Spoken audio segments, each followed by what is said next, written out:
Hey, Fox and Wolves. I would say good morning, but I know it's not morning there.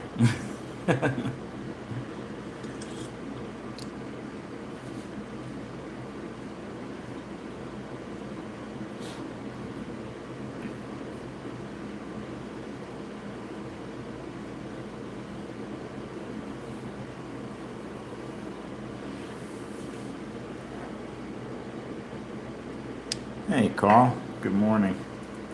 Wasn't really sure who would show up. I know it's early, but I've been up since like 6:30 and just wanted to work on some of my cars. I had a club race yesterday, so I have a couple of cars that I have to fix.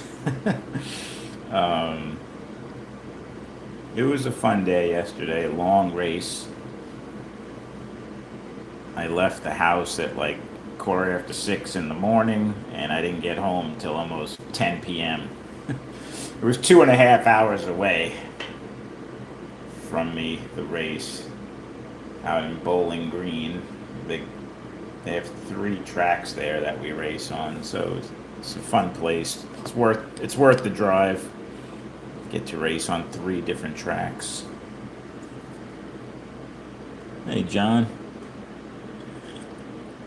Hey, Viper Mike.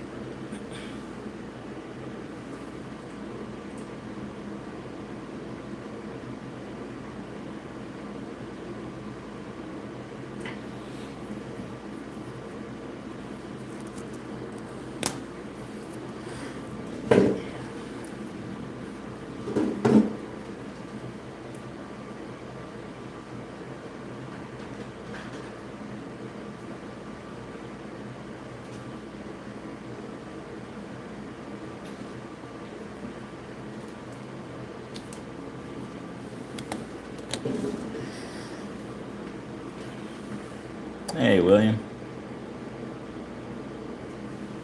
Wow, 14 people, early risers. Or you're in a different part of the world where it's not so early.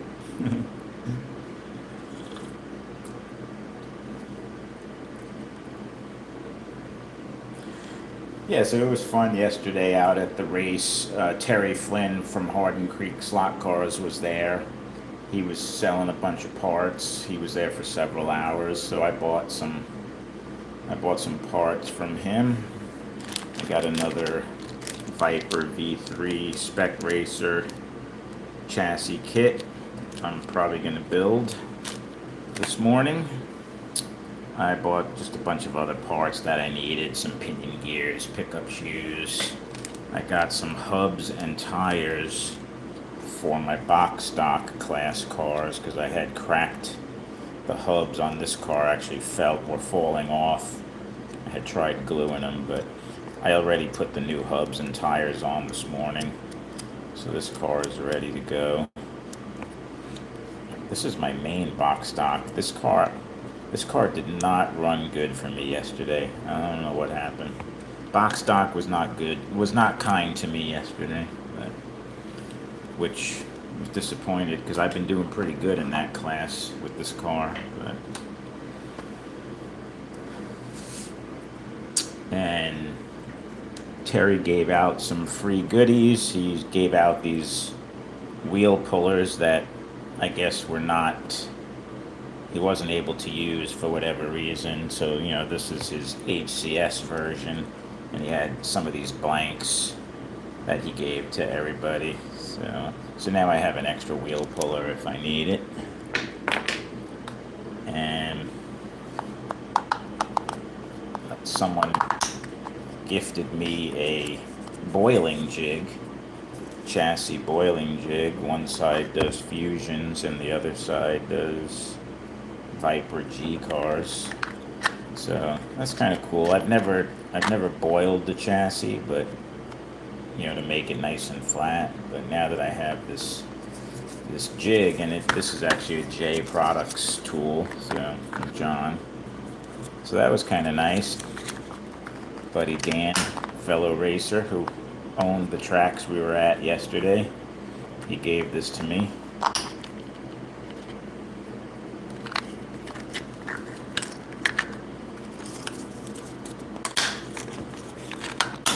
says boiling jig. Oops, hitting the camera.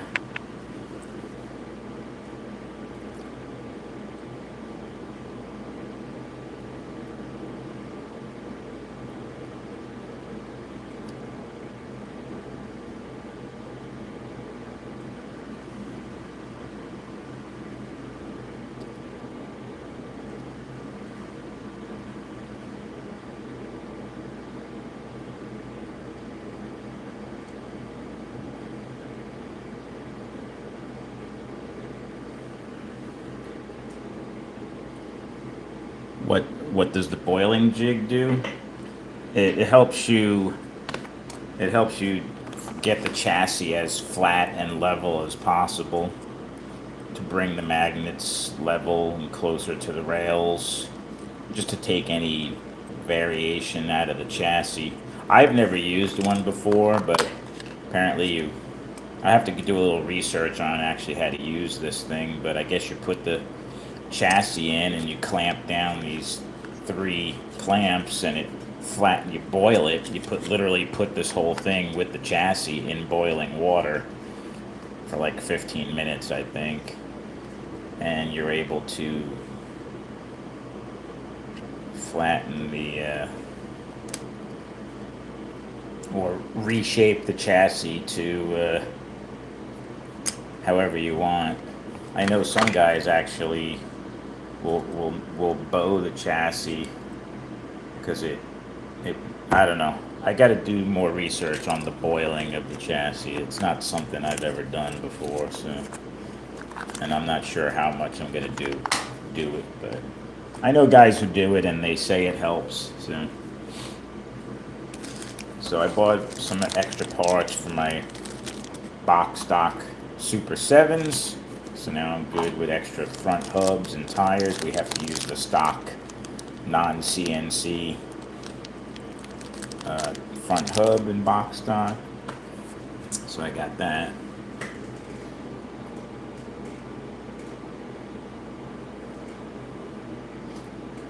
Yeah, I just don't know what tolerance or how you're really supposed to, like how tight are you supposed to tighten those clamps down. That's the stuff I don't really know.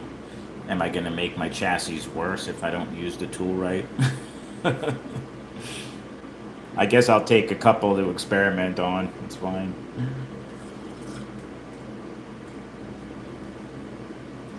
But I have seen, like even when I look at some of my chassis on my setup block, you can see where one magnet is higher than the other, just some slight variances in the chassis. So I guess if you really, really want to get, you know, top performance out of your car, you can use that jig and really get the chassis to where you want it.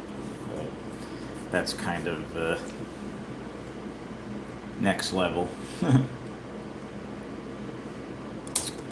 So this car, this was my G3 modified class car. I spent a good part of yesterday practicing and tuning this car, and I was really happy with how it ran. But just as I was finishing up, I had a crash and I pushed the axle hub in, and it actually ruined. I didn't do a good job of pinning this side, and the pin actually popped out of the axle pin. I ended up not being able to use the car that I spent most of my time practicing on in this class, and I was bummed because my other car didn't do as well. And this car was my fastest, best running motor. So I've since taken this motor, which still runs good. I took this motor out of this chassis, which is my other BSRT chassis for modified, and I put this motor in this chassis. So I have my modified all back in action and ready to go. I got to work on my other modifieds. I have a Viper modified and a Viper V1 modified level 10 car, and a Viper V3 as well. But We don't always run the modified class. That's kind of a new class that we added, but usually when we run modified, we don't run spec racer, which is a disappointment to me because I like the spec racer class and I've been wanting to use my V3 spec racers, which I have yet to be able to run because we didn't run them last month because they were just newly approved. So maybe next month I'll get to run my V3 spec racers.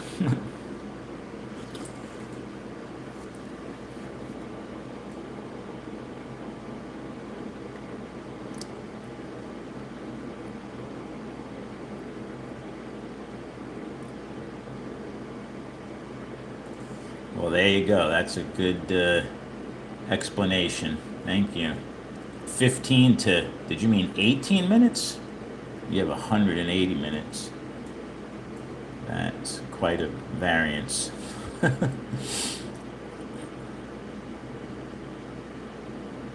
Or I guess you could. That's like, what, 3 hours?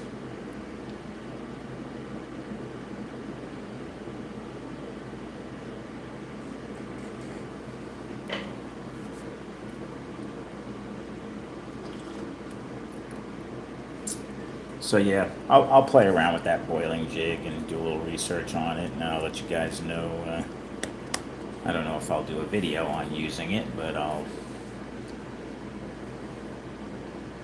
see if I could see any positive results from using it. Hey Ray.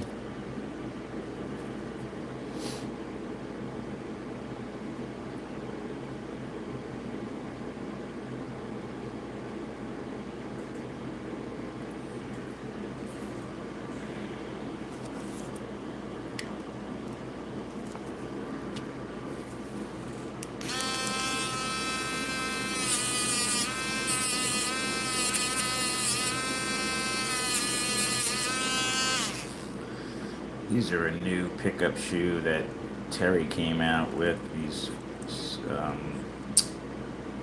They're like a hardened pickup shoe, a more stronger shoe, supposedly a better grade of copper. I picked up 5 pairs of these. I'm trying them out.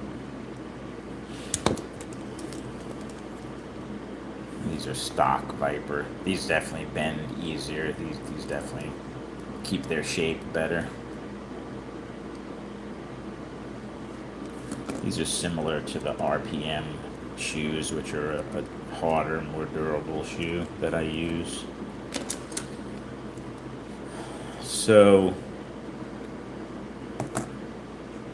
since I want to have another modified car in this chassis, I was debating if I could try and re-drill, because what happened was it came way too close to the edge. I put the thing in on an angle and it broke out the side, but there is a good amount of meat in there if I want to try and repin it and go in.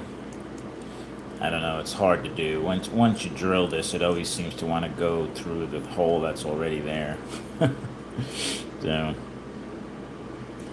I was debating if I wanted to put this in the jig and try and drill it. Maybe I'll do that. I'm going to tear this thing down and try. What the heck, I don't got anything to lose, otherwise I'm not going to use it.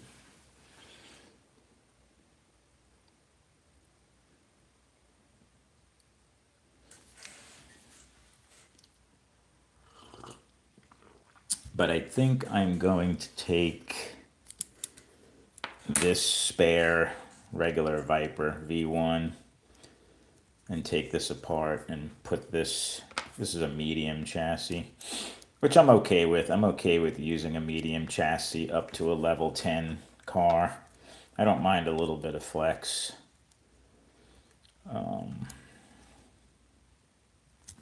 This is a stiffer. This is a BSRT, I think, firm or stiff. Yeah, it's like their middle ground. Has a little bit of flex to it. It's not the stiffest one they have.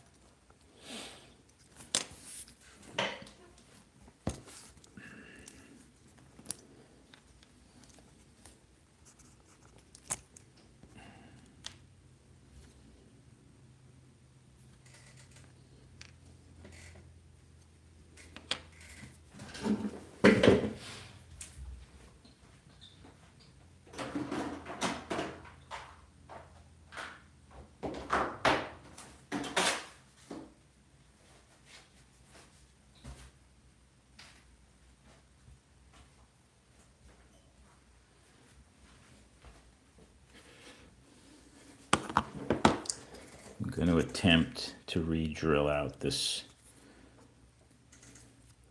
axle pinhole. We'll see what happens.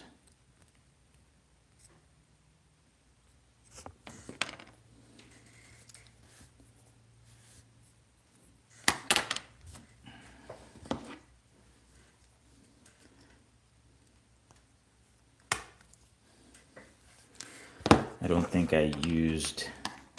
think I had this jig when I drilled this one out. Oh, there's an extra space. Where did that spacer come from?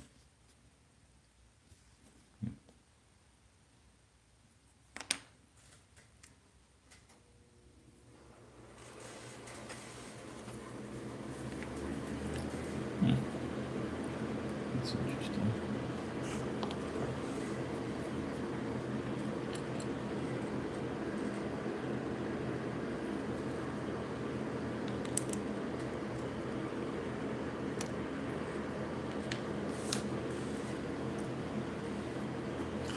All right, let's see what happens. So which one is it?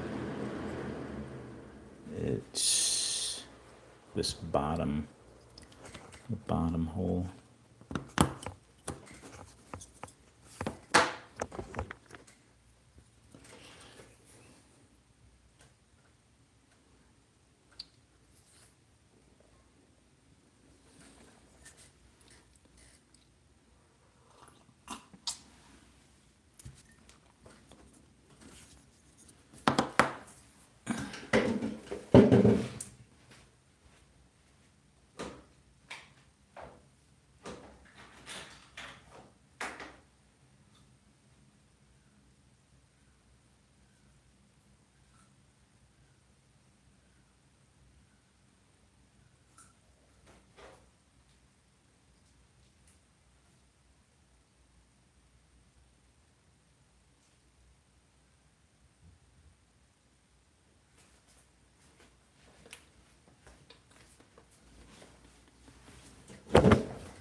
Hey, Mark. Hey, Gary. I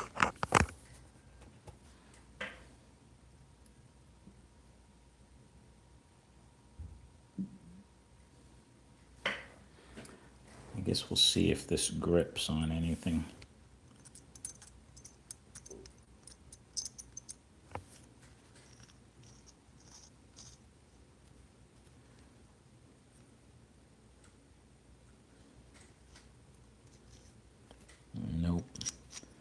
Nope, it just wants to go right through where it already went.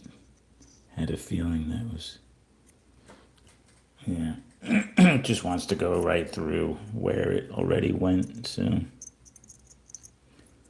Unless I try and do it by hand.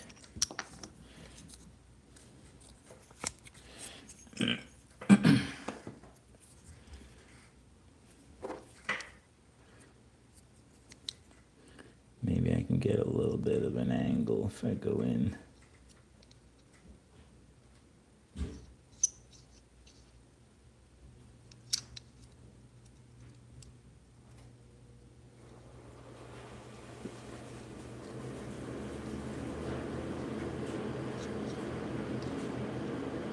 Nah, it just keeps wanting to go right to that existing hole.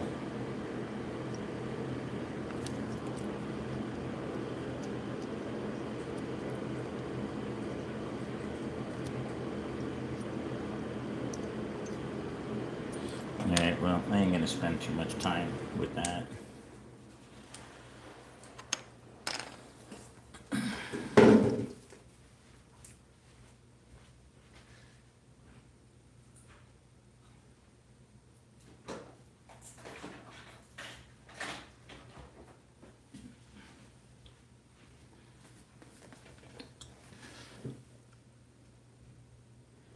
Hey, Snuggie. Alright, I'm just going to use this other chassis, this Viper chassis.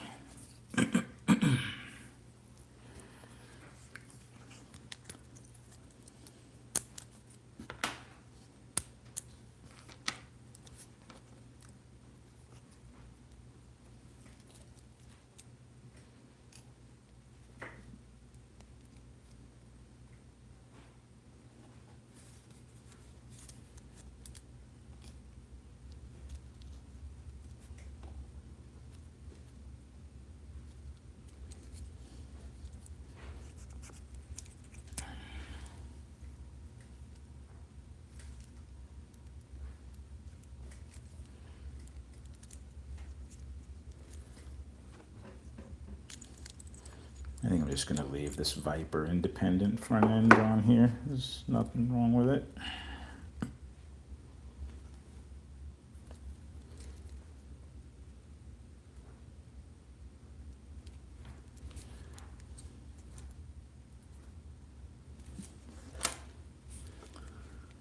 This has, I bought one of those, actually my buddy Ralph gave me this. This is one of the offset pins, guide pins that I put on this. I had to glue it in because it wants to move around a little bit, but this way it sets the guide pin back just behind the front axle. It's supposed to give you a little better handling in the turns and stuff, so we'll see.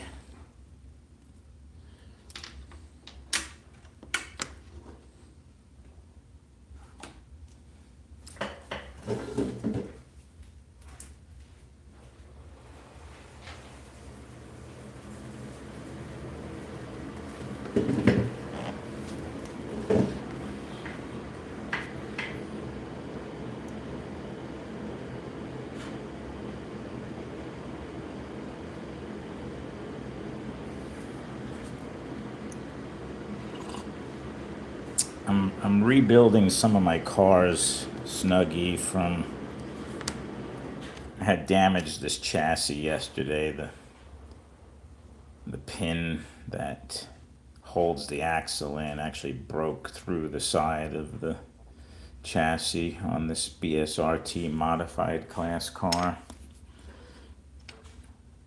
which I was saying bummed me out because this was my best running modified, the car I had practiced and tested with most for a good while yesterday on the track we were going to run modified on. And then I realized the axle pin was not staying in, and I actually I damaged the rear axle setup. I must have had a bad crash, and it actually pushed the hub in.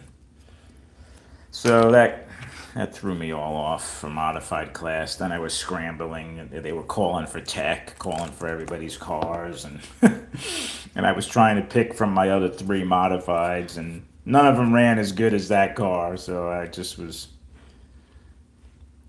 I did end up using this BSRT with this motor. It did okay, but I didn't do very well. I think I came in like 3rd from the bottom. It didn't have the handling. I know the car wasn't really set up. I don't know. I just didn't do well after that, but it happens. So I've since taken the motor out of this car and put it in this chassis already. So this is kind of my primary modified car, where I'm hoping it's going to be. Hey, Steve. So I'm going to transplant this motor, this modified class motor, into this spare Viper chassis that I had in my drawer, just so I can have another modified car to play around with.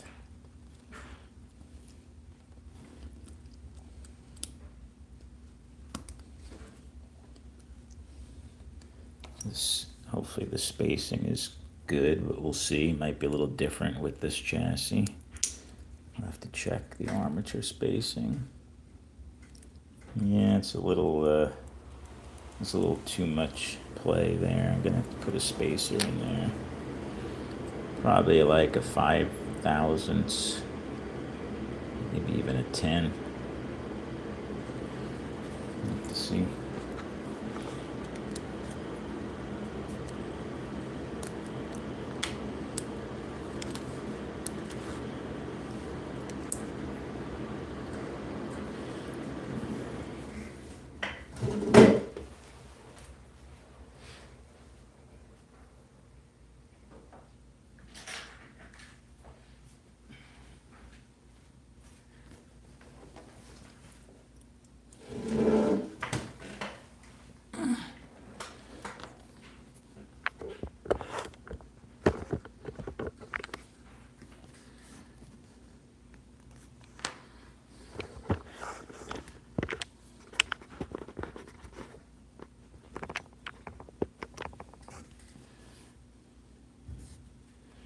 Just want to see what this car looks like under the hood here, so to speak. That looks pretty good. Brush marks are right in the center of the comm where I want them to be. Oh, but I don't want to use this timing bracket. I need the timing bracket from the Viper chassis.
All right.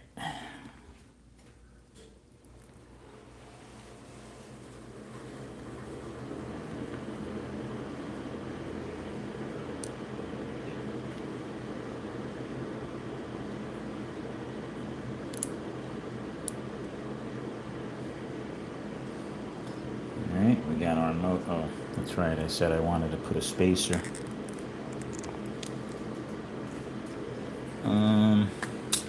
I'm gonna try 10 thousandths. It might be a little snug, but we'll see.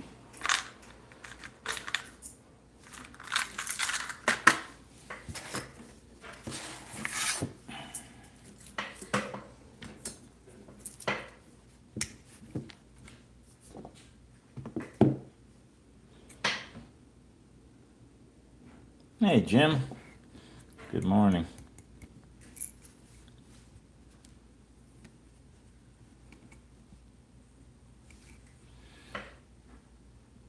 Yeah, this 10 thousandths might be a little too... I definitely like a little bit of space in my armature. I do not want it to be even a possibility that it could be too tight. So we'll see how this looks.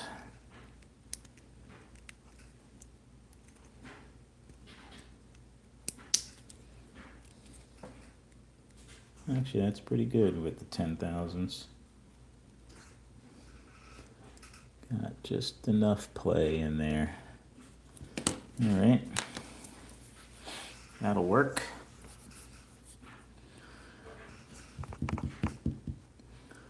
I don't remember what size front tire. These might be a little too low for the Viper, but yeah. I usually use like a 45 or 50, 350, 345 on the Viper V1 level 10 cars, but we'll see.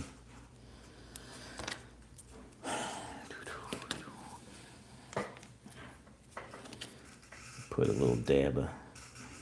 Sorry, I gotta look under my light for a second here.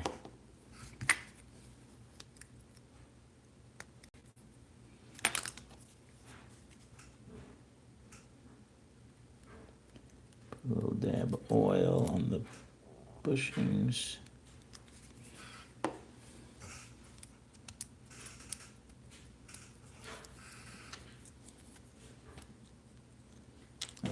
I guess I should put the magnets in first.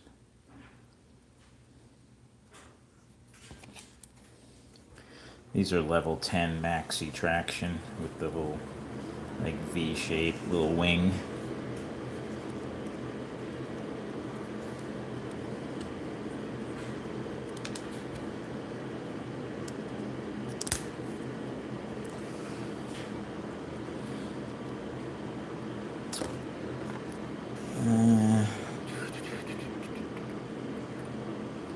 This rear axle should be good.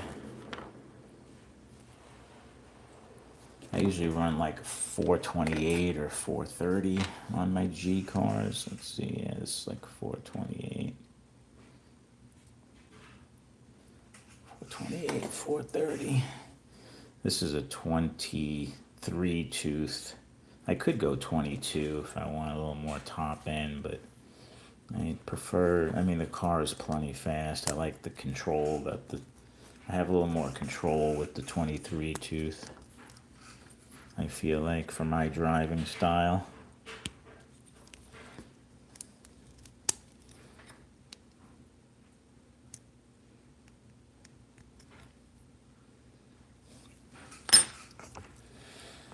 My cars are definitely fast. They're as fast as, if not faster than other guys' cars. I just have to work more on the setup, the height of the car. It's so critical, the slightest little bit makes such a difference. Feels pretty good.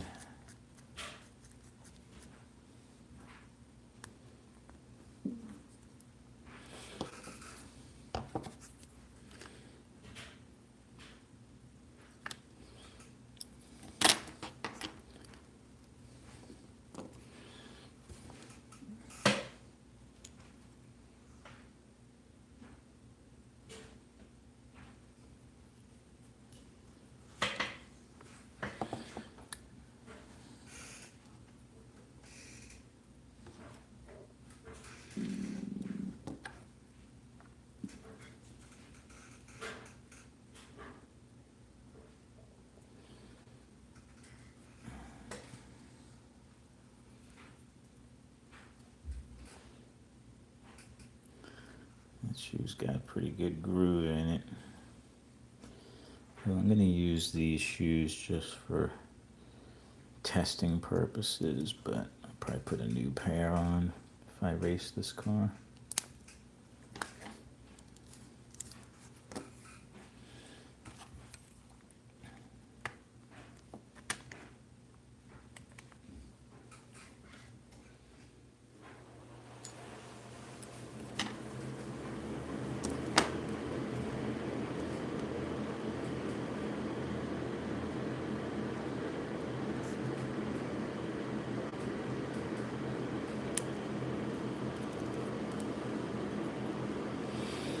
Alright, hopefully we got some, yeah, runs. Let me find some front tires that we want to use.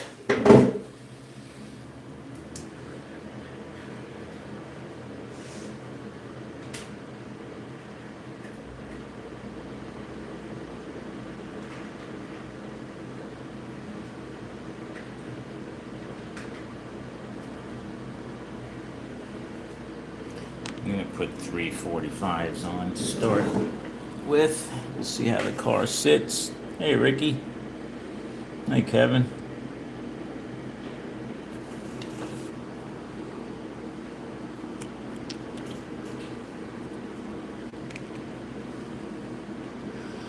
These are Wizard tires. They're a little bit wider diameter.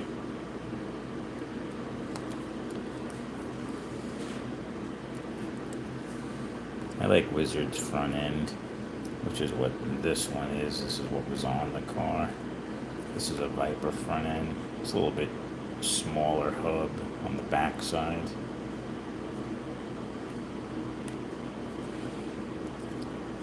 They seem to be the same space though, so the tires usually fit fine on a Viper front end.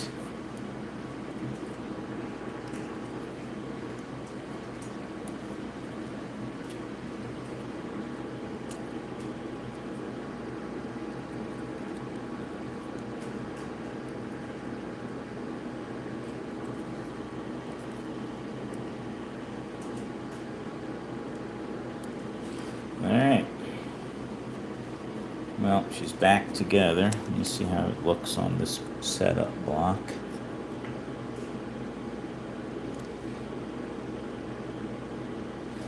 It looks pretty good. It's pretty good clearance on the...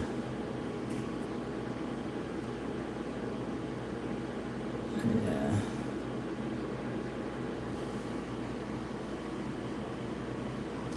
If you guys can see that. This is a 1014 rail. Just barely touching, which is kind of what I want. I think this car would probably run pretty good.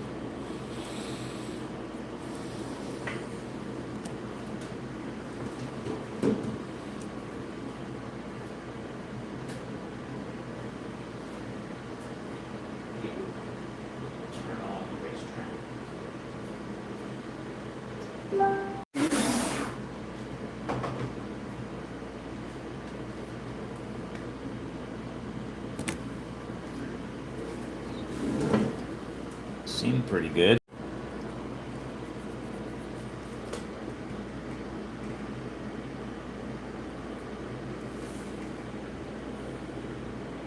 If you try the plastic trick, use the same What do you mean plastic trick? I don't know what that is.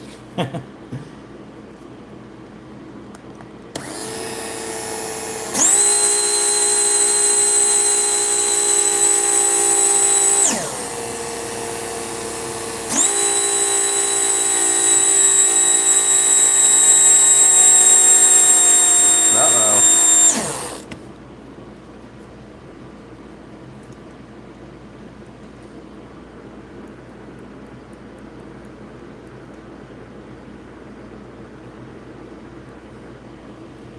Slowing down.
Oh, the plastic to fix the to fix the hole.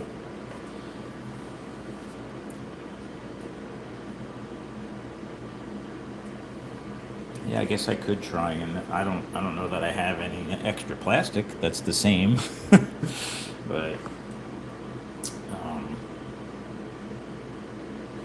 I guess I could try and fill that hole with something else, and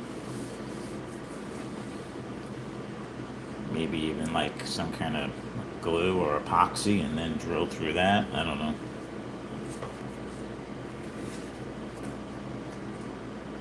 Not really sure what's up with this car.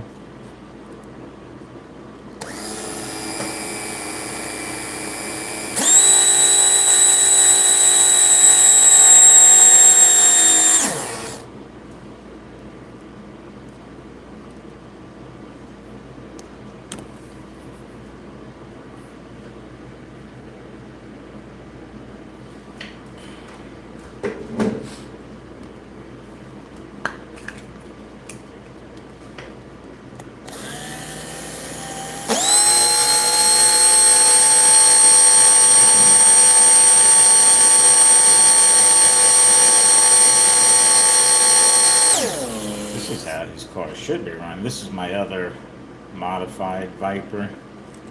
It's a fast car. I had this car set up too low though for the track that it was on yesterday.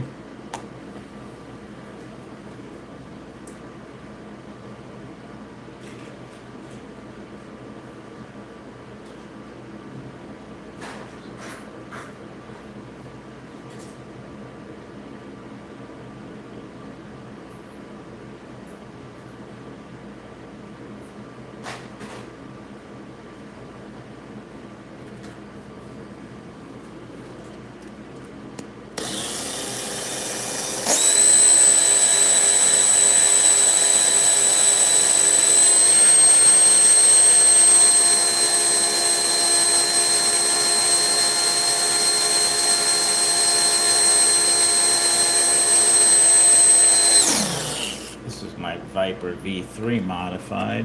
This car runs good too.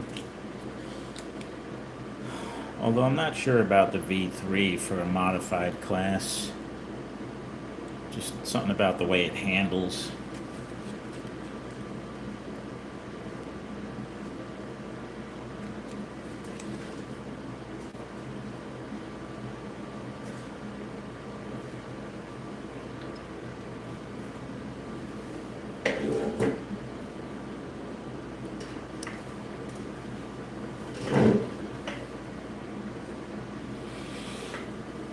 Yeah, that's true. I could find an old, I mean, I don't know if it'd be the exact same plastic. I don't have any G3 chassis that I'm not using, but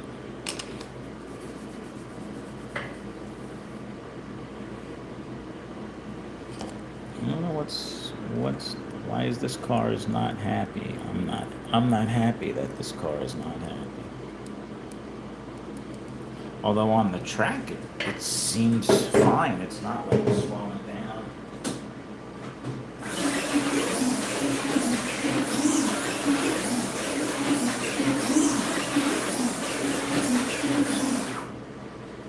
Yeah, I don't know. On the track, this thing's ripping it up.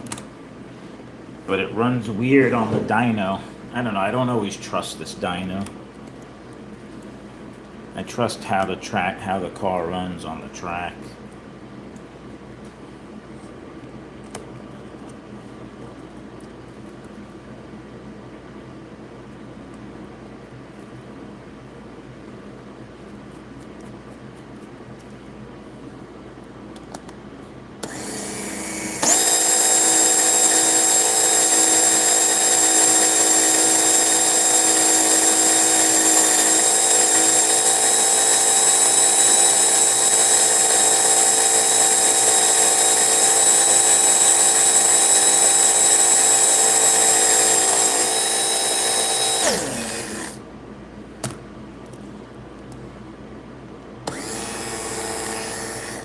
I think.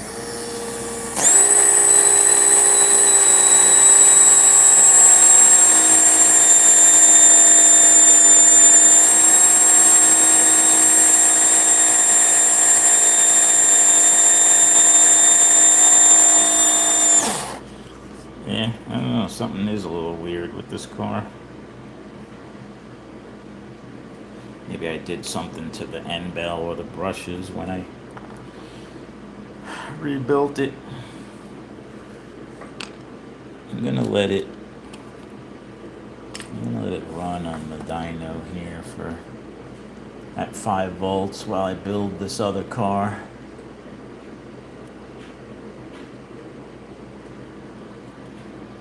And just let that sit there, and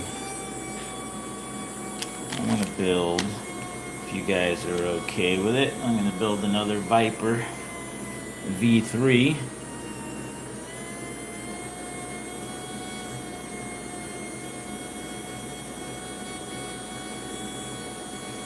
Yeah, that car sounds weird. It like speeds up and slows down. There's definitely something up with I think the brushes or the end bell on that car. Maybe I might just put a different end bell in it. So I picked this up yesterday from Terry. He was at our club race selling parts. This is a V3 medium chassis. He gave me some of the legal orange motor magnets, Hopper approved. And those are the traction magnets. I'm going to use this Rondo Advanced. This is a 19-degree advanced timed hot stock arm. And we'll slap this thing together, see how it runs. I'm really pretty much switching my spec racers from Fusions to Viper V3s.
Use a dual flange rear bushing.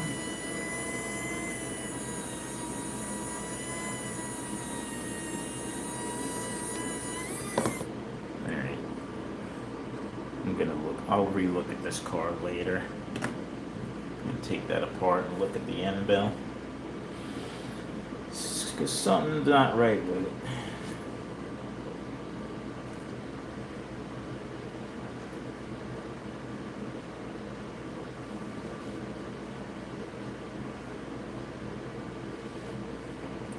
What else do I need? I need a pinion gear.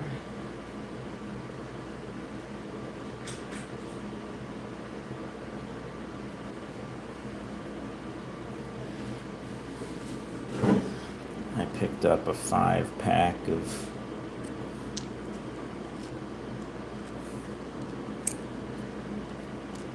orange HC slot hardened 7-tooth pinion gears.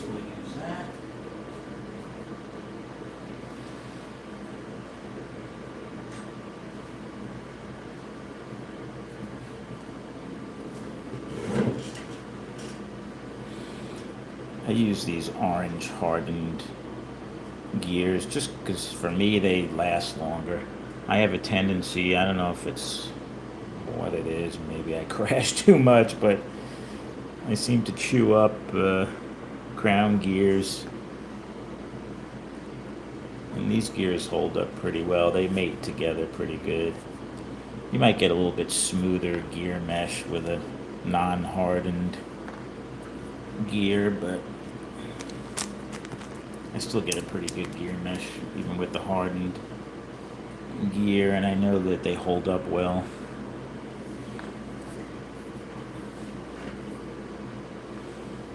Those tires are dirty. Look at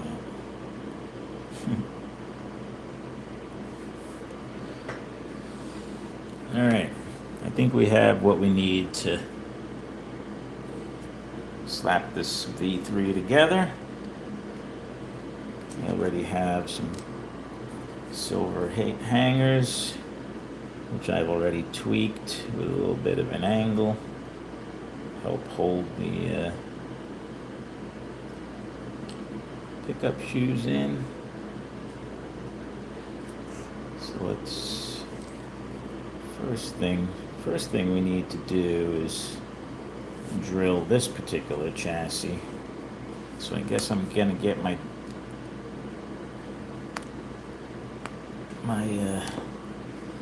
jig out and drill the axle holes.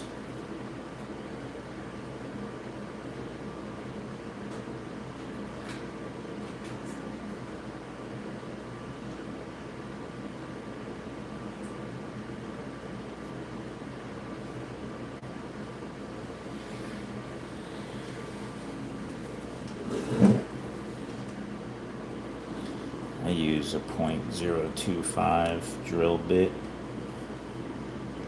Works well for the pins I use, which I get from HC slots as well.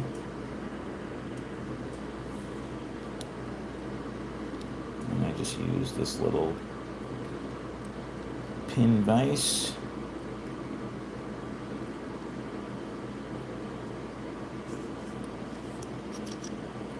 Get them cheap off Amazon.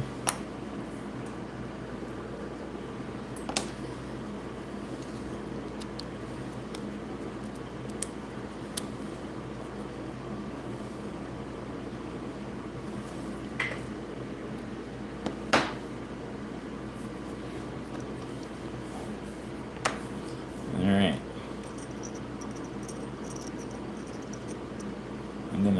I'm gonna look at this under the light for a minute here just to get this started.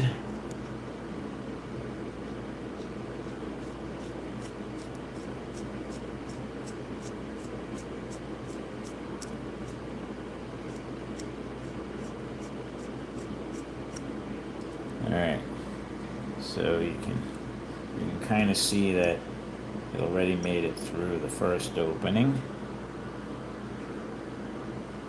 And it looks pretty good. Looks like it's fairly centered. I'm going to work it through the rest of the way.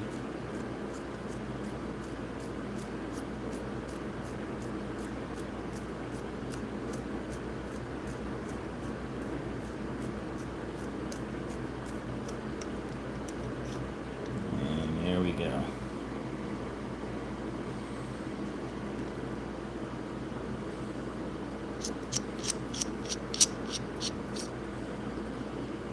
That looked pretty good. Do the other side.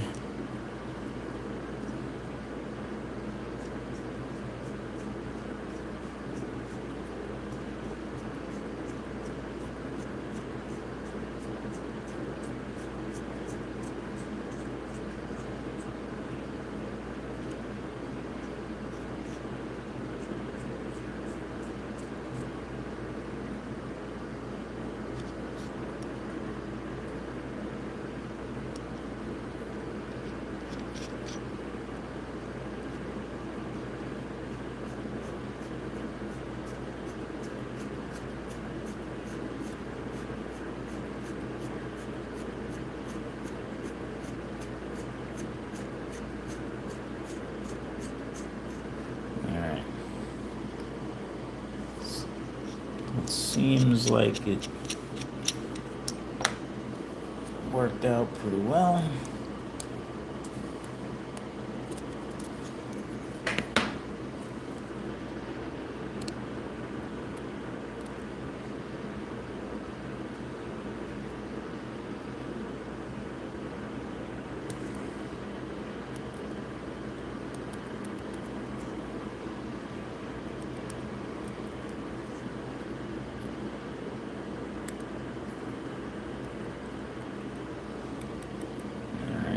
See if I can get some axle pins.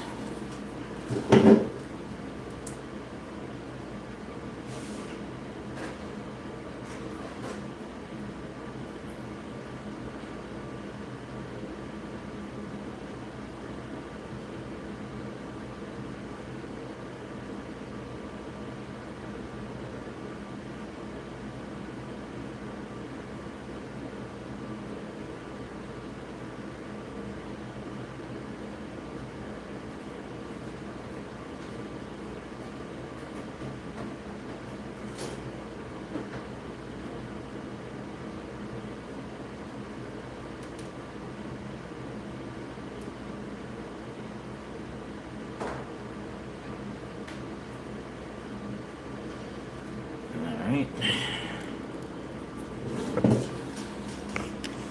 These are a little bit bent. These were the ones that were actually in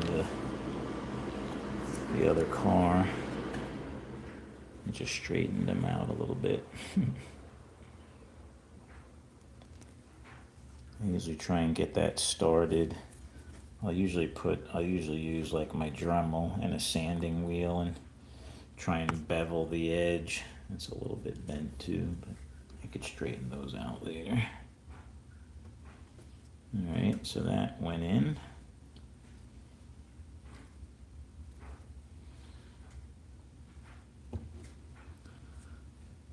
Yeah, that looks pretty good.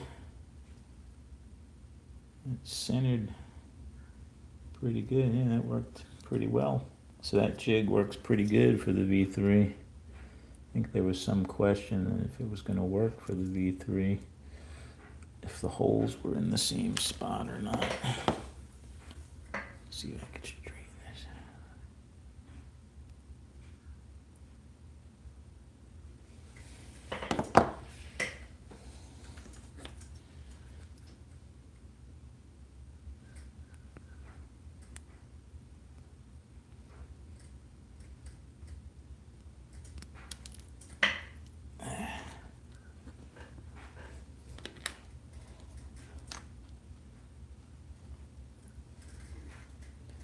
Sometimes starting these pins are a pain in the butt.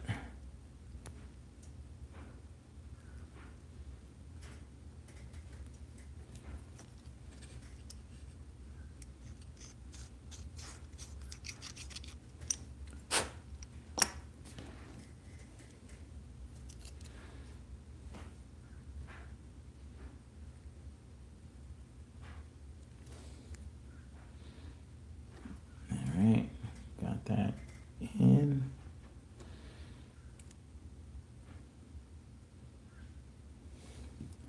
Not bad.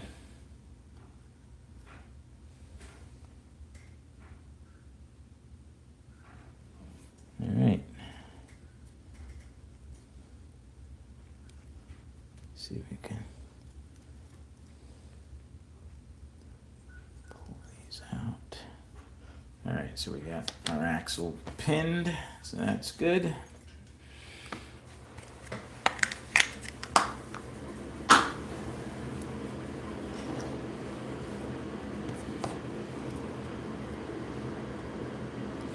Put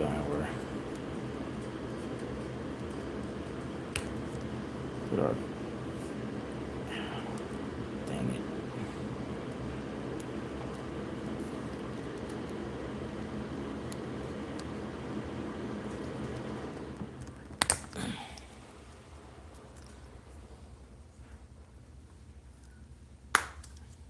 Okay, got our pin back in, our guide pin. You could put a tiny little dab of oil to help get that pin to go on better or easier. Actually, it looks like there was there was a little bit of oil. I think Terry puts a little bit of oil. It's nice that the kit actually comes with a good guide pin. So when you buy the chassis kit, it comes with the chassis, the magnets, and a guide pin.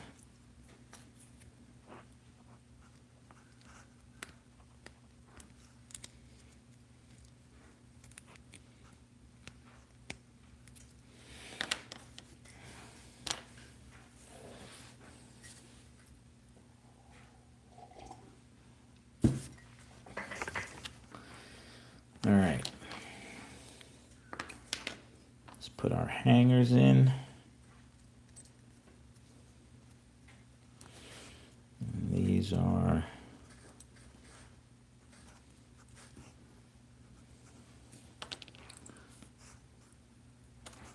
from HC Slots as well. I get a good amount of my stuff from Terry. I like to support him. He's local in Florida, so I get my parts pretty quick.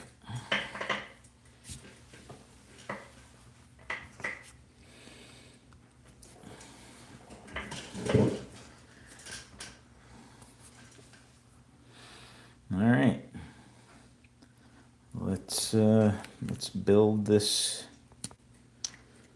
Let's build this motor. I think I'm gonna try. Usually with the dual flange bushing, I do start with a 10 thousandths spacer in the rear, a lot of times gives me the spacing I want, so I'm going to try that. And we'll see how it looks.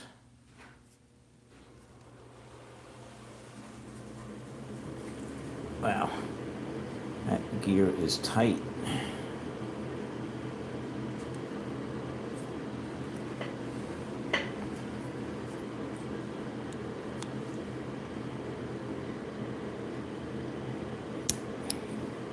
Alright, there we go. And I'm going to put a 5,000 spacer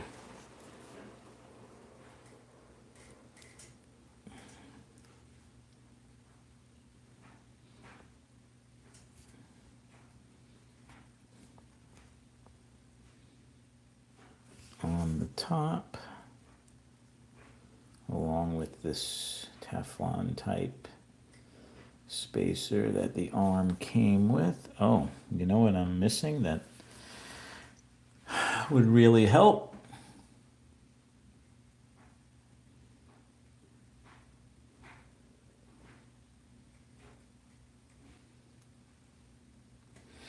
Yeah, this is a spec racer, Hopra approved legal spec racer car. But I need an end bell. Can't do much without an end bell. Sorry guys, I'm not prepared. I forgot about the end bell.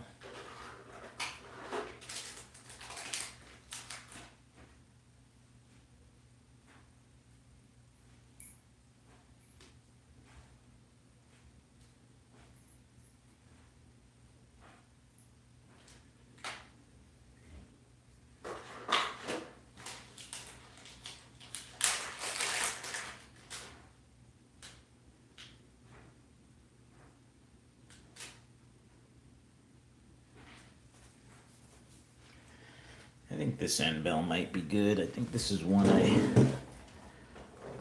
I had tweaked a while ago. It's kind of semi already broken in.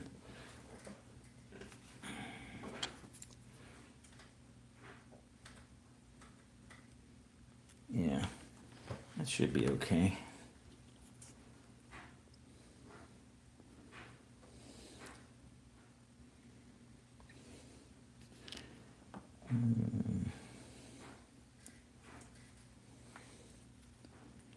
Just want to put this in the car without the timing bracket real quick so I could see where the brushes are sitting.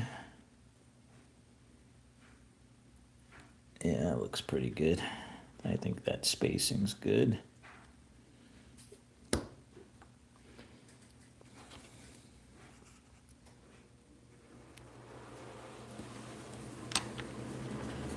Yeah, I find that using about 15 thousandths in the top gives me puts the brushes right in the middle of the com pretty much for me on a G-type Viper car.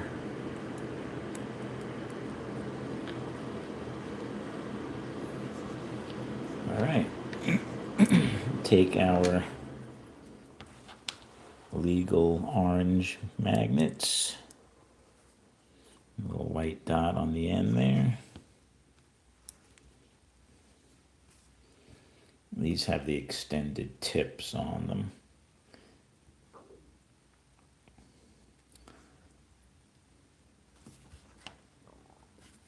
There's our motor. Put this in the car here.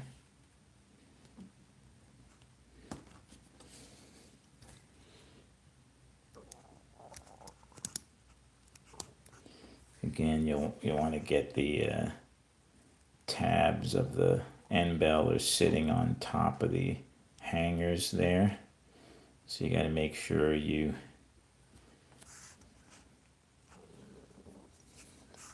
I use this little screwdriver because it's small enough to go just to the side of the hanger and get behind the pickup shoe to pry it forward so that you can get the hanger,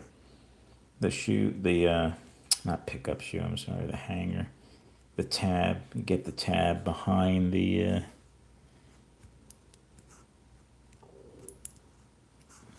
Make sure they're both behind the tab before you push that down, because you don't want to shear off the tabs of your end bell and ruin a good $10 almost end bell. So unfortunately, the 10 thousandths is a little too tight. There's like no play there. So we got to go 5 thousandths. Bummer. Sometimes it's 5, sometimes it's 10.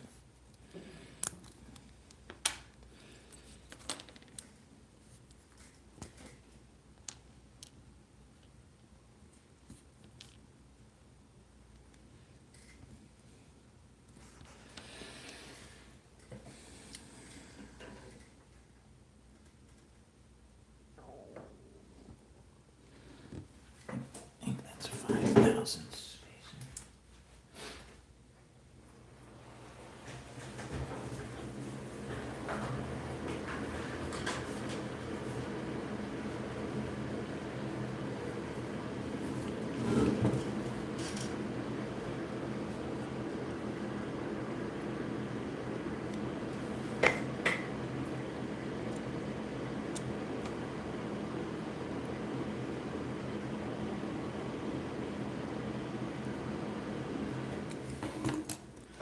All right.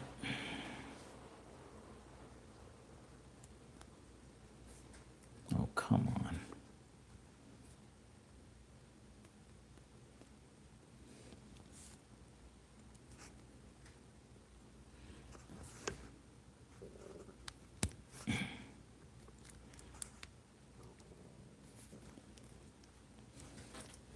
All right, let's try this again.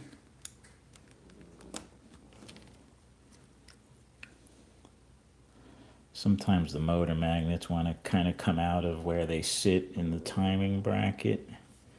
I just kind of hold it all together with my thumb to try and make these motor magnets not move when I place it in there. There we go.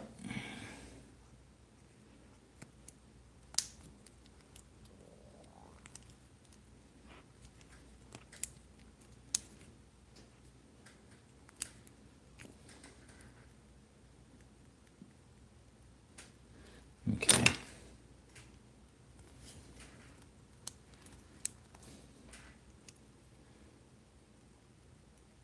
That's good. Spacing's good now. Got just a little bit of, probably got about 5 thousandths clearance.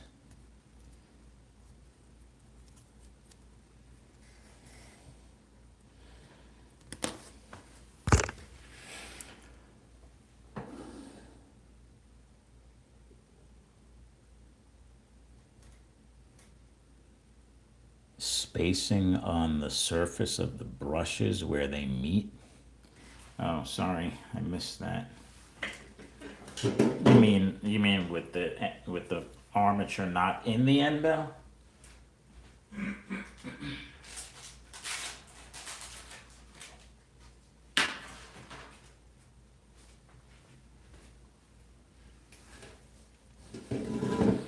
It should look like this. The brushes should be touching.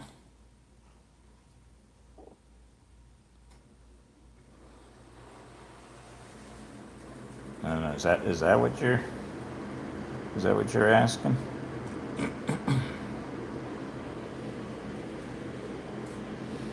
Hey, Rich.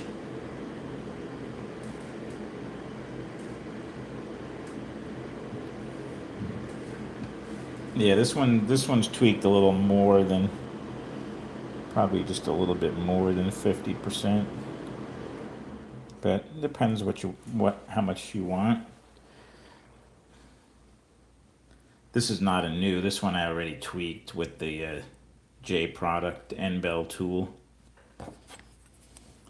And then you want to make sure when you pull the brush down that the brush goes down with you. So this is tweaked pretty good, this end bell. I was almost going to use this one in the car, but this is a brand new end bell that I tweaked, and I have not yet run the brush radius tool. Oh, you know what'll be fun? I bought from Terry. Hold on.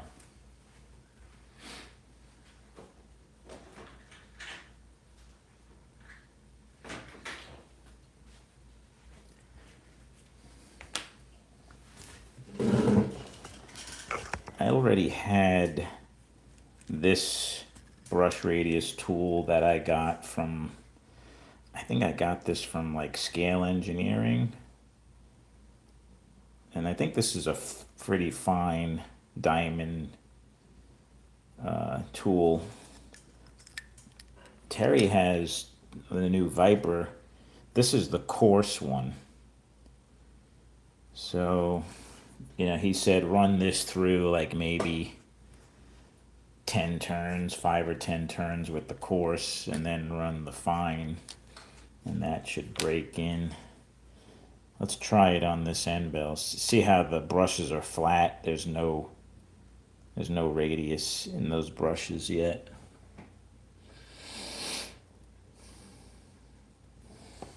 So I'm going to run this coarse tool through here. Actually, let's put a little white cloth under this and see if anything falls out. Oh yeah, I could feel it. This is definitely coarser.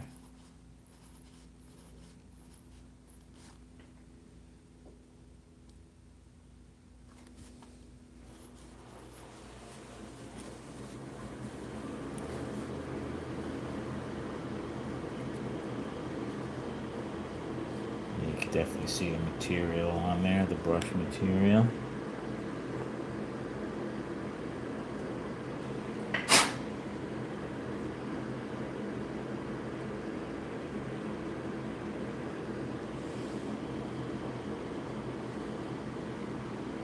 You can see it's starting to put a radius in it.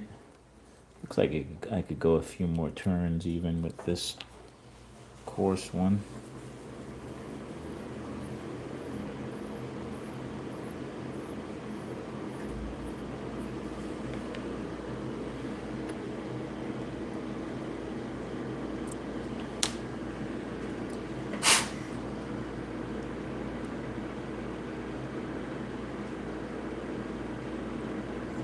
Yeah. See, now you can see if I can get this to focus.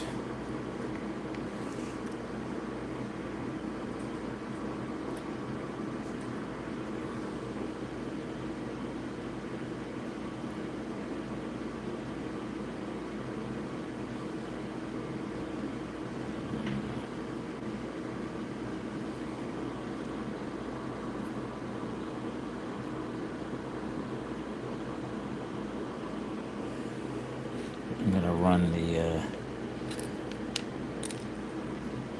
the finer grain through it now a few times.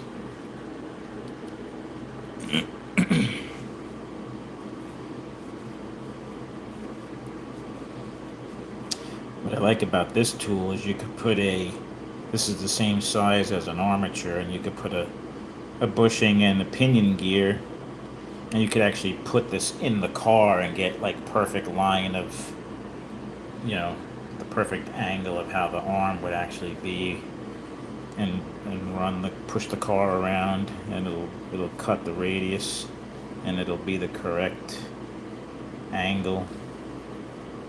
Doing it freehand, you can kind of angle this up or down a little bit. Although this tool has a much fatter, it is easier to hold and keep it snug in there. It's a lot easier to grip.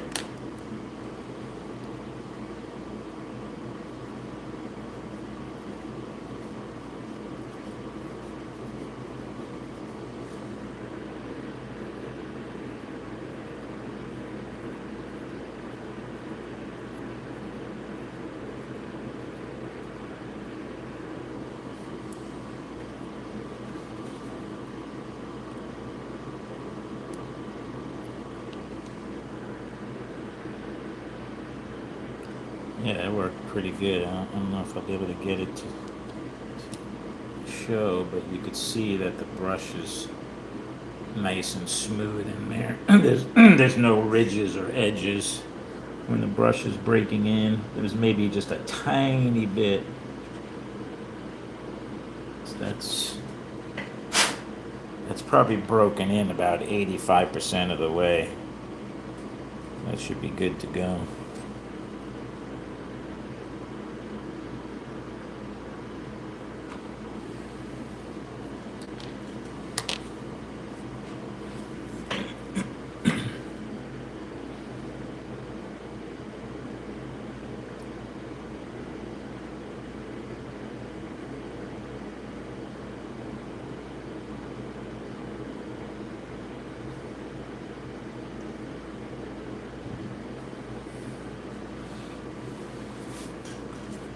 Yes, coffee up. Mine's almost empty and it's cold, so I'm not gonna drink the rest of it unless I nuke it.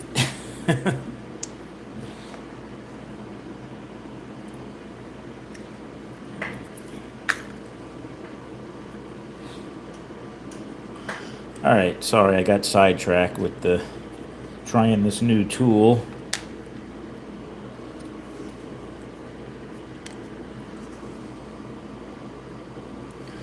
Back to the spec racer here. Let's finish this up. Give this a little bit of oil since this is a brand new bushing. And the new end bell. A little dab of oil.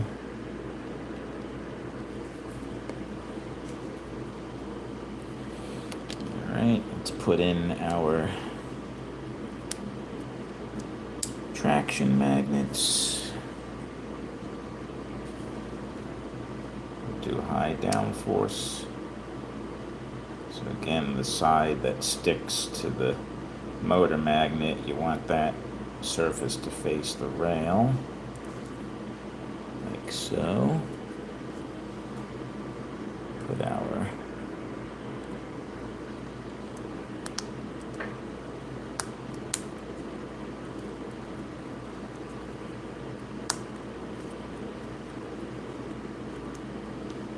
magnet clip on. You got to kind of roll, you put one side in the notch there, and then I kind of roll my thumb over to get the other. So you got to be careful. You don't want to push straight down and possibly break off that little tab.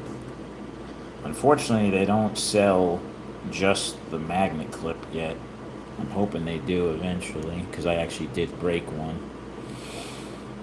Still holds on actually pretty darn good on, even if one side, that little notch, just this side seems to hold it in. Obviously you would want that. I wouldn't race a car without a good clip, but just be warned, if you break the magnet clip, you got to buy a whole chassis to get another one. Alright, need some pickup shoes and pickup shoe springs.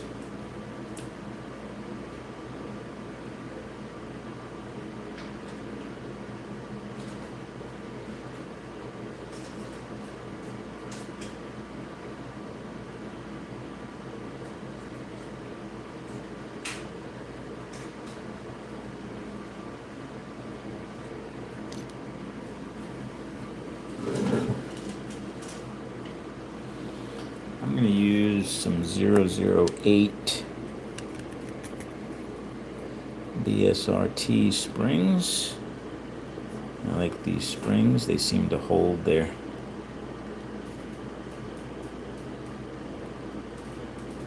tension pretty good. If I can get two of them to come apart.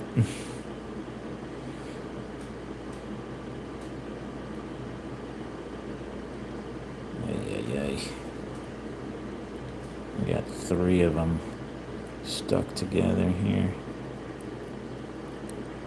There we go.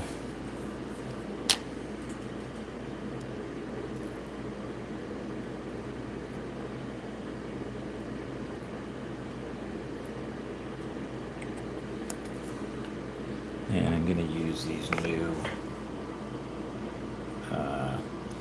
stronger pickup shoes from Terry.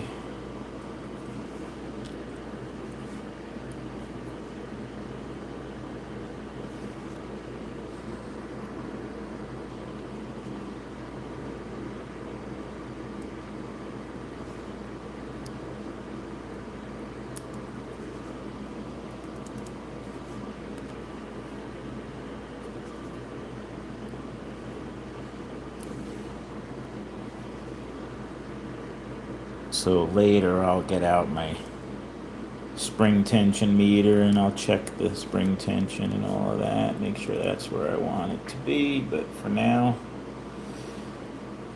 there's our spiffy brand new never run chassis.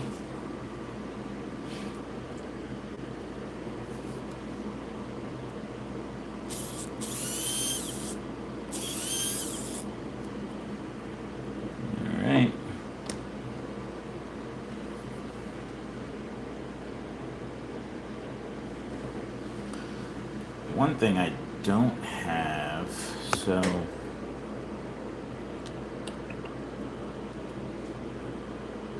I'm going to reuse this aluminum independent front end on this car. I'm going to put some 5,000 spacers .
It's a little bit loose.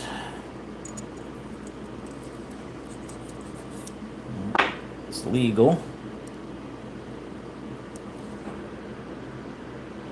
I might have been able to use 10,000 spacers.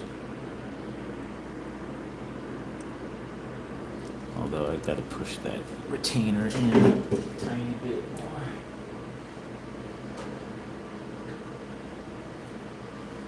Hopefully I don't have to put a new retainer on that one side. I really don't like, once you pull these off, they loosen up. Nothing worse than your front end falling off during a race. I have embarrassingly had that happen once in a race. I really don't want to repeat that. Alright, that's pretty good.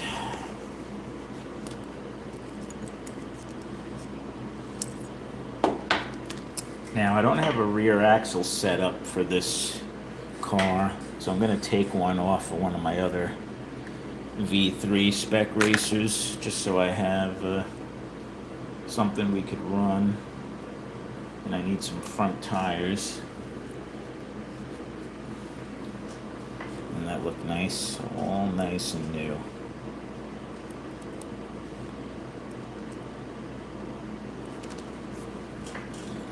Hopefully it runs good.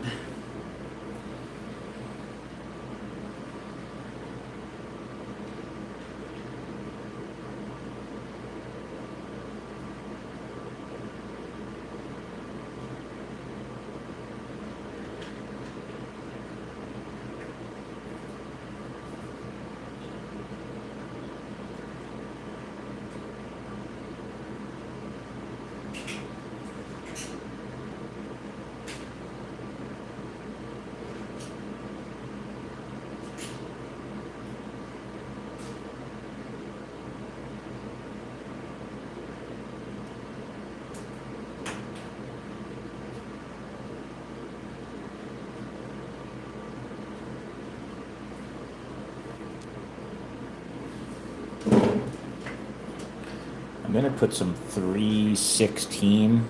These V3s, you gotta go pretty low on the tire. I'm gonna start with some 316s and see how the car sits.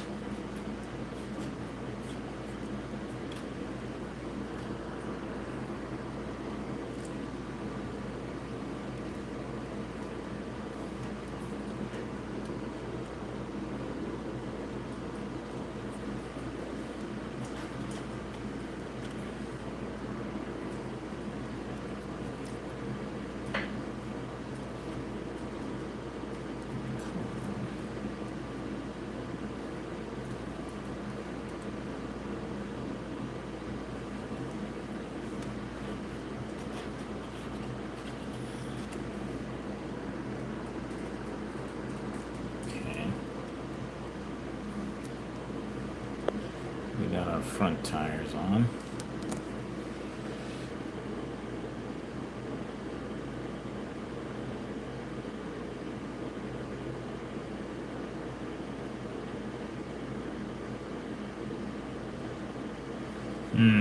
I could try that as long as I don't...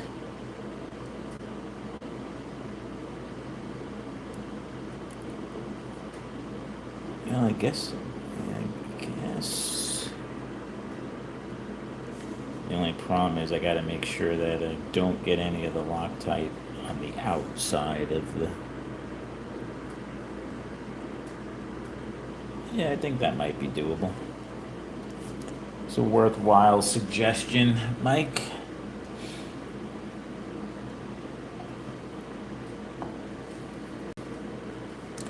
I've been using this Zap-A-Gap medium CA. This kind of glue. It's not like a super strong super glue. I've been using that on my pinion gears. Like, I'm gonna probably put a little dab on this gear once I'm done. Speaking of which, I think this was the rear end I was gonna use.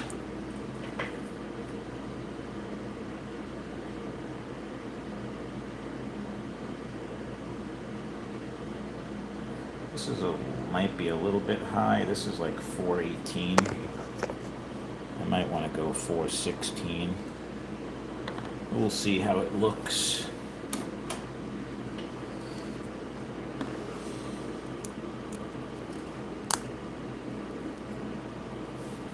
Yeah, pretty smooth.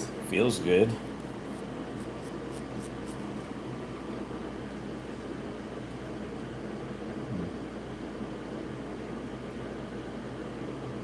Are you doing it only for the aluminum front end?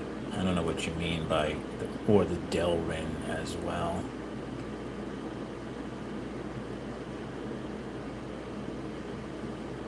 I remember to use the 005 SS spacers up front. SS? What is that? Stainless steel? What does SS mean?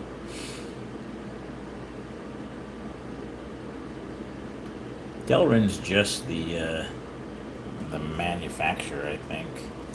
Like this, what'd I do with that other car? I think this Viper front end is a Delrin. This is a Wizard aluminum front end.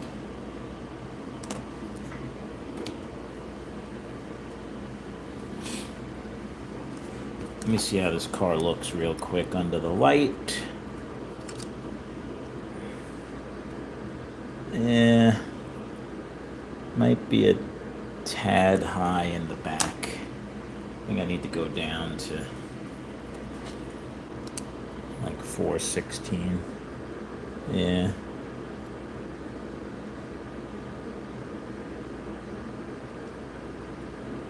I do want to go a little bit lower in the rear.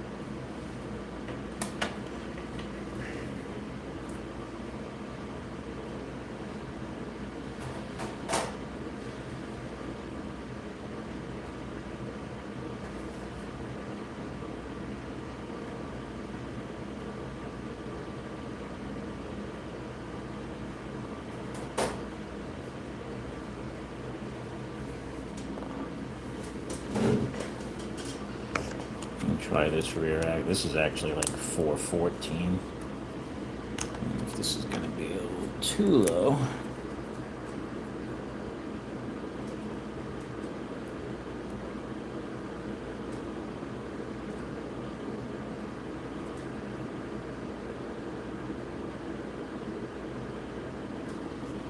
It's not too bad.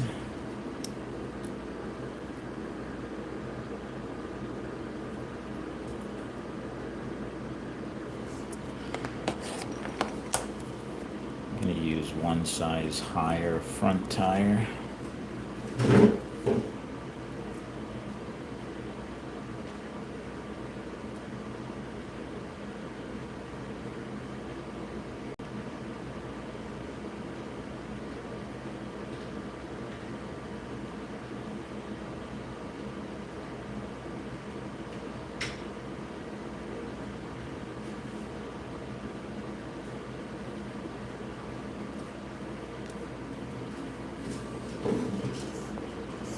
I put 3/18s in the front. Looked a little low.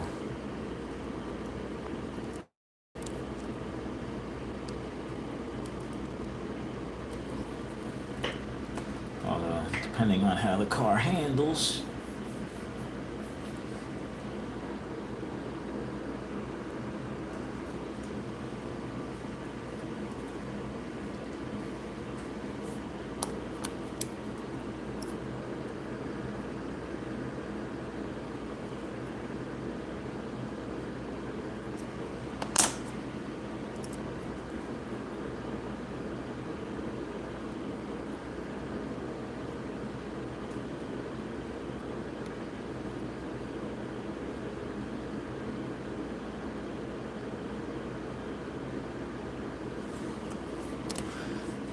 Too bad. Probably still gonna need a little fine tuning on the height. I would have to wait till I actually got it on the track I was gonna race it on, but I think it's a good start.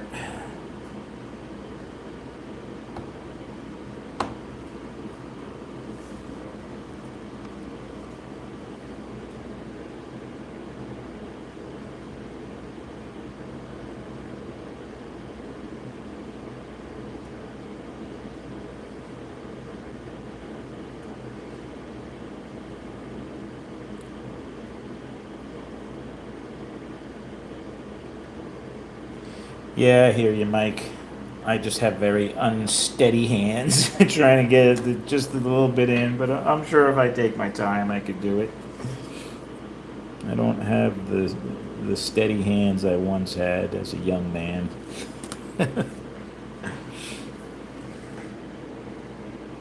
Are those new firm grays in the back? So does it matter what material on the hubs up front you're using? The spacers or not? Well, this is an aluminum. These are all aluminum material on the front hubs. The usually the Wizard front ends I do use spacers on. Although even this, not that one, but I almost always use a spacer on the front. Usually like a 5,000. I think I put a spacer on these. Although this Viper independent front end, I don't think I put a spacer on actually. I didn't need it. It doesn't look like there's a spacer in there. So it just depends how the front end goes on and how much slop you have back and forth, if you need a spacer or not. Usually on the Wizard front end, I do need some kind of a spacer. On the Viper front end, I think I can get away without using a spacer. It just goes on and it's already spaced good.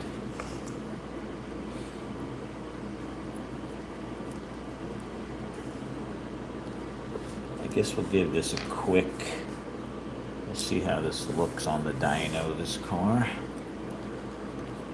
Maybe I'll get lucky and it'll actually run good first try. though I'm not holding my breath.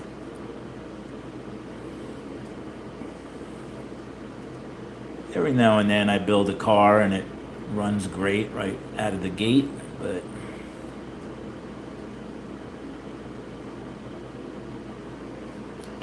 I guess we'll see.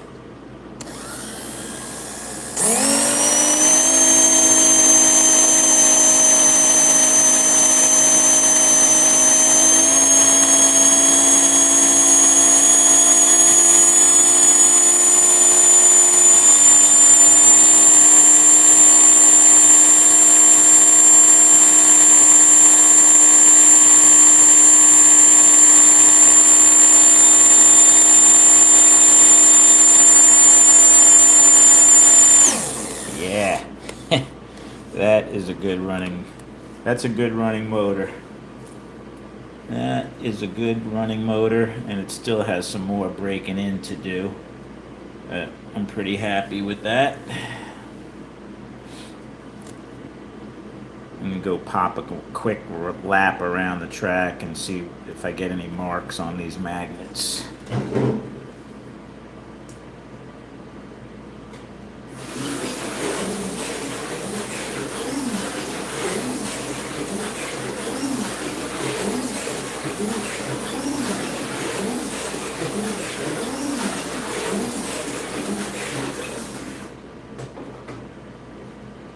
Yeah, this thing handles pretty nicely too.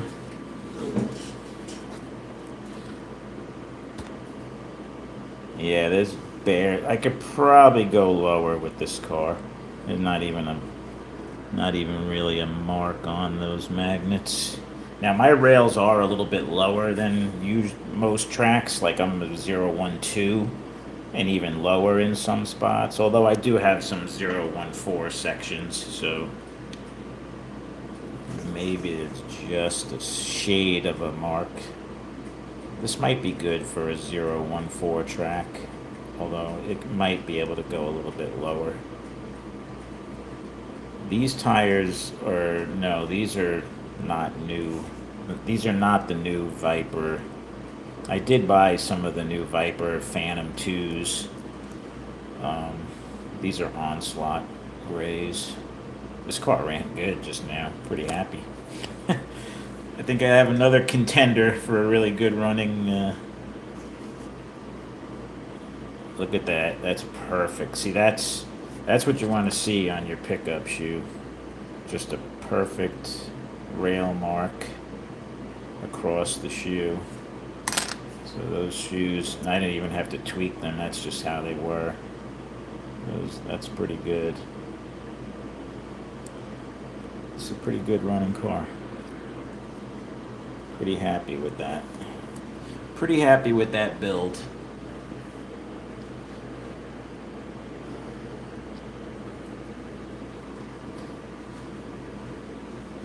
I have some of the new grays that I ran.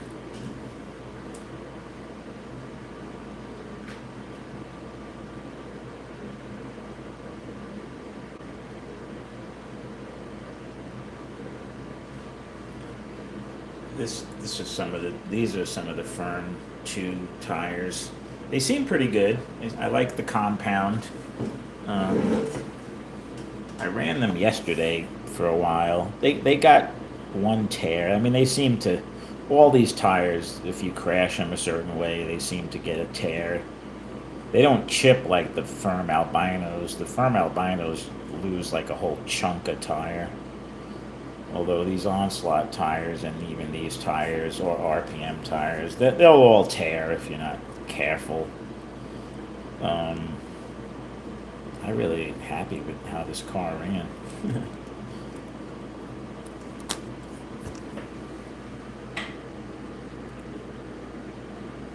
Yes, Mike, it is nice that it runs good first time.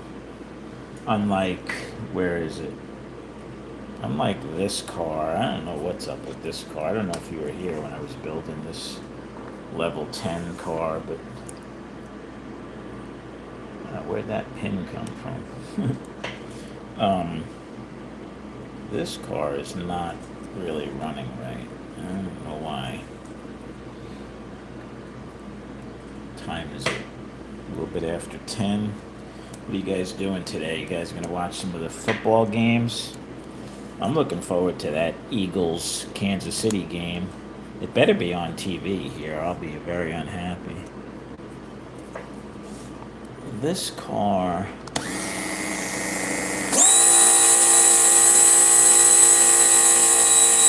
Just starts to slow down. Weird.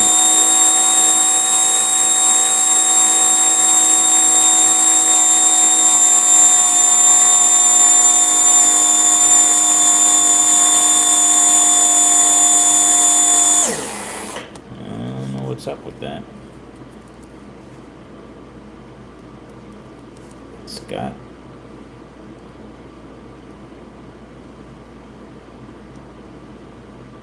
got play in the arm. It's not, I don't feel anything, nothing's binding that should be causing it to do that. How about we try this end bell that I just broke in? Let's see if it makes any difference with a different end bell.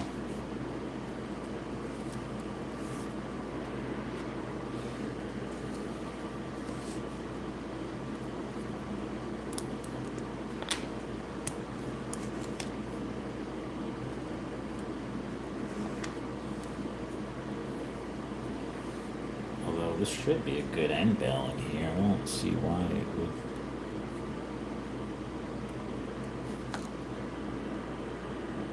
Yeah, that looks like a pretty good end bell.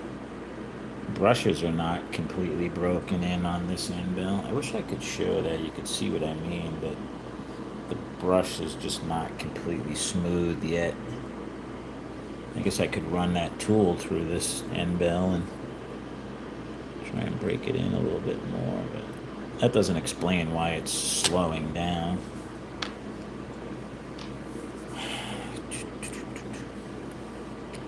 Let me, real quick, I'm going to ohm out this armature, just make sure there isn't anything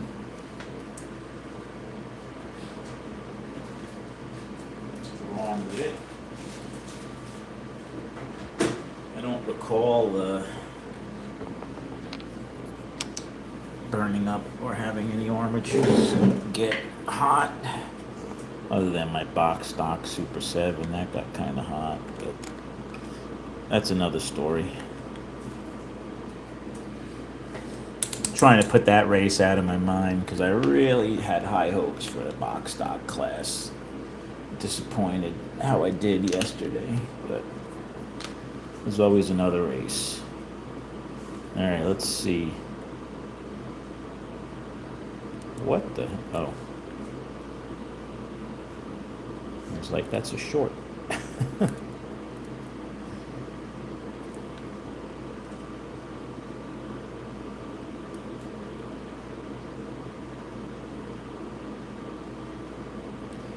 So 3.1 minus 0.8.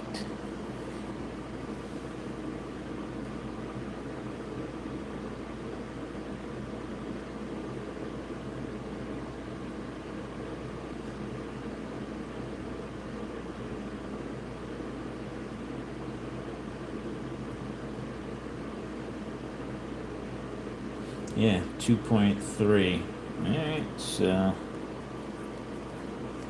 that is good. Let's try.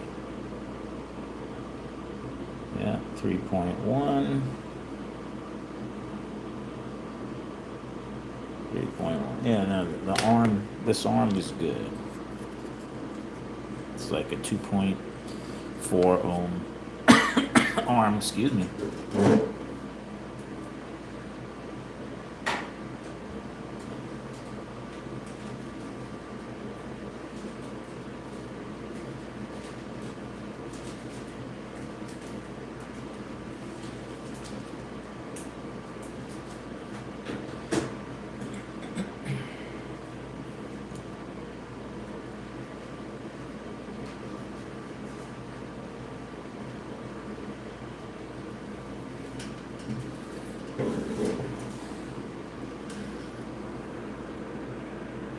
I guess I'll try this end bell. If it does the same thing, then we know at least it's not the end bell.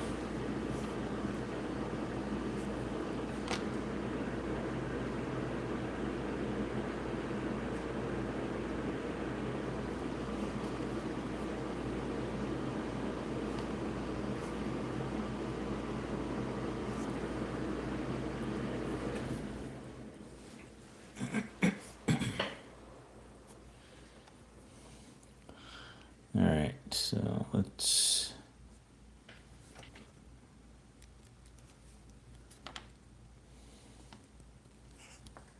give this another shot.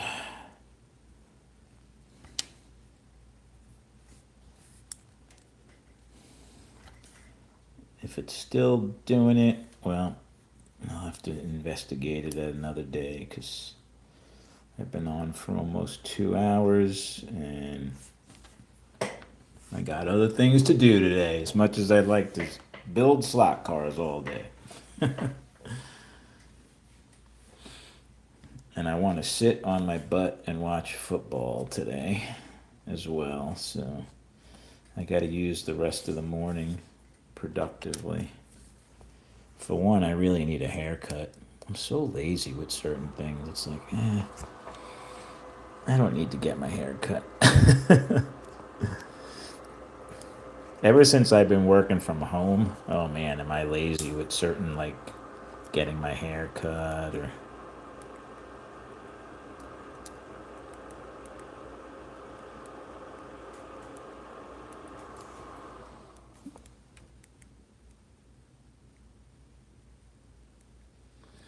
I might put a... I mean, there's space there, but not as much as I usually like. I could put a 5 thousandths instead of a 10, but we'll see. If it's still doing it, I might take that spacer out and put a little bit less. I really should work outside today and do some yard work, but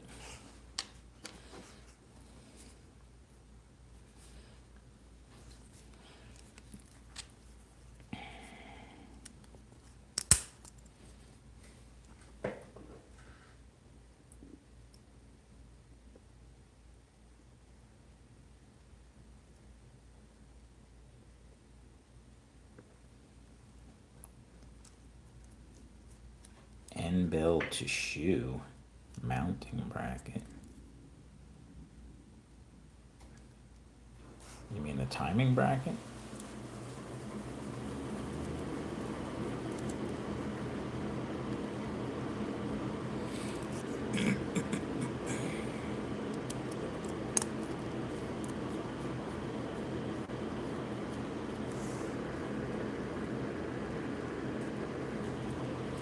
All right.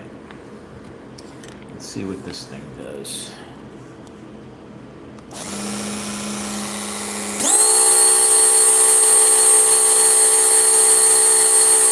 Well, that's a lot better.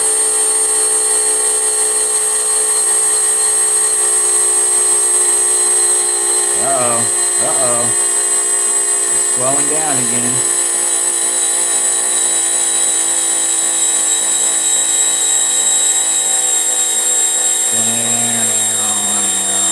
What the heck? That's not good.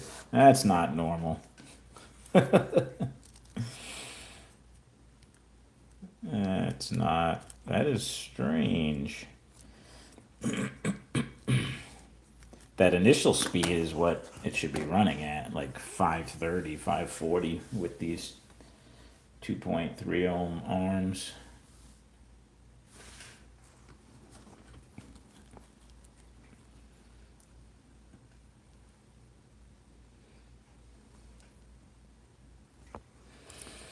Let's try something.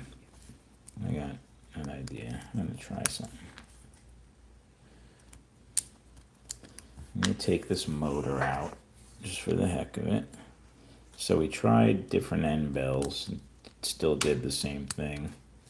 Car ran faster initially. This end bell is better tweaked than this one. I'm going to take this motor out for a second.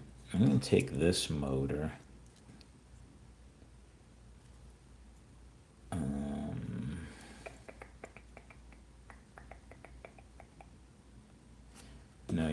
I'm going to take the motor out of.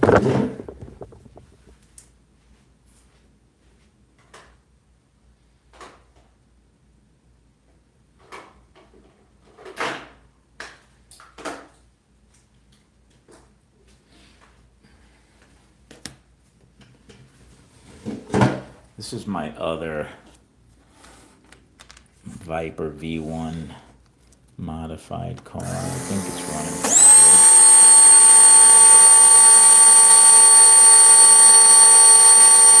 Yeah, this thing's fast. This is a fast motor. Just for the heck of it, let's put this motor in this chassis.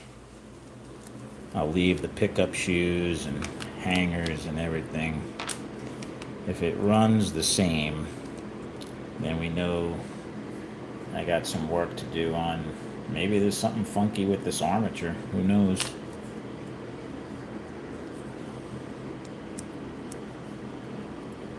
I really hate to. Oh shit! Shoot! I'm trying to pull a motor out, and I didn't even take the magnet bracket off. I'm gonna mess this thing up.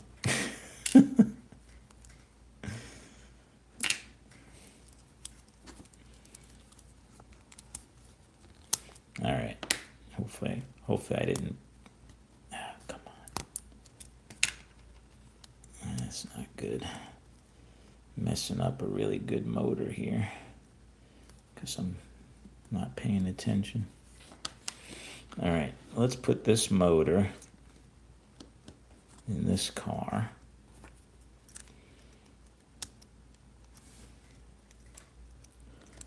When you start trying to take a motor out without taking the, there's a lot more space in this motor.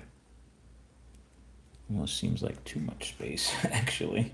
I don't have any spacers on the back of this motor, but it's fast as heck, so I'm gonna leave it. What was I saying? When you start to try and pull a motor out and you didn't take the magnet bracket off, I think it's time to take a break. Maybe I need another cup of coffee. Hopefully I didn't mess this thing up by doing that.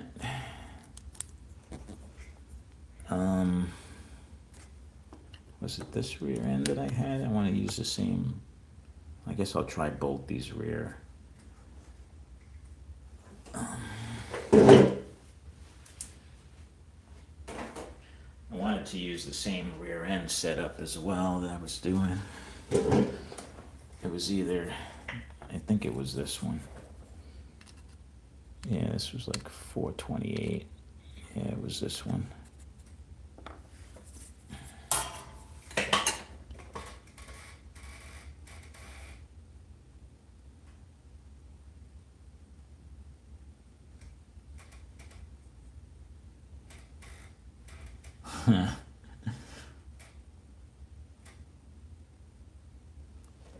Oh, the end bell. That makes sense.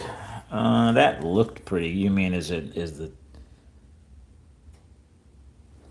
tabs of the end bell not making good contact with the hangers?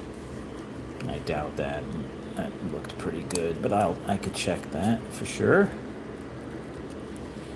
I mean, usually, like, there's no play in these hangers. Usually you would have play in it if the tabs weren't pushing good, but looking at it, they look like they're making pretty good contact with the hangers. But it's a good thought. All right, let's... is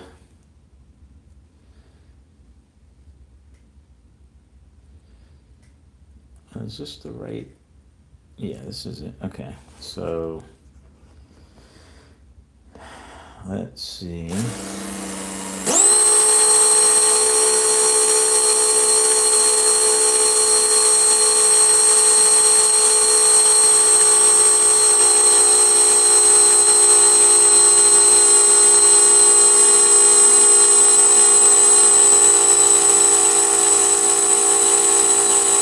Slowing down.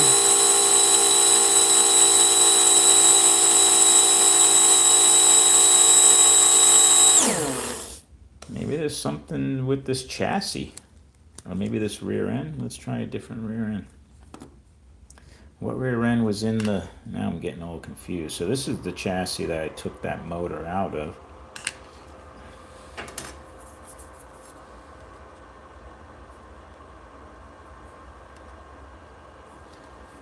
This, I believe... I'm going to try this. This is a different rear axle.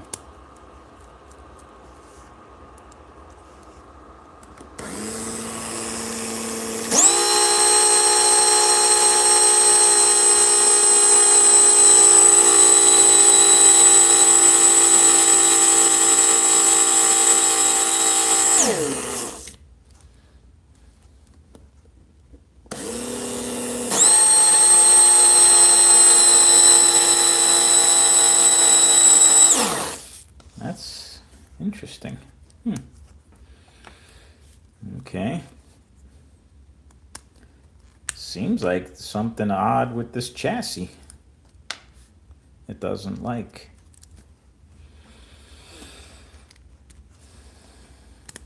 Let's put this motor. I sure hope this runs good.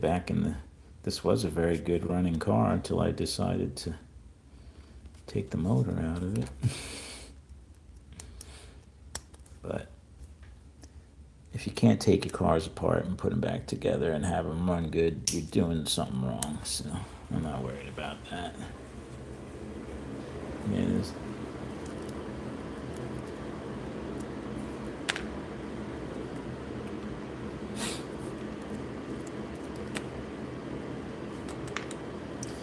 Maybe something's out of alignment with that chassis. I don't know. You know, maybe it's twisting the armature or something a little bit.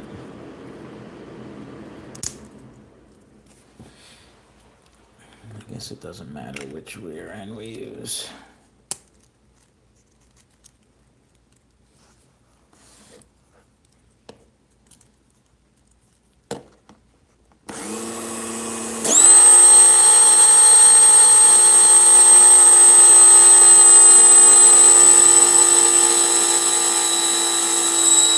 Alright, something strange is going on here.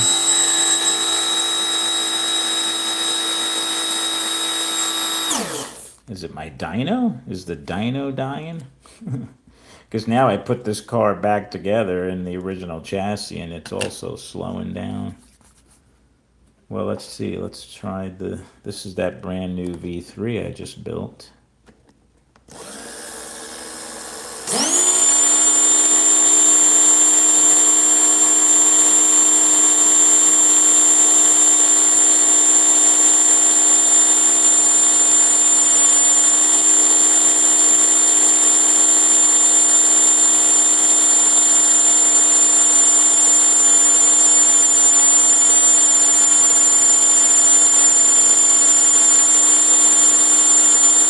That seems stable.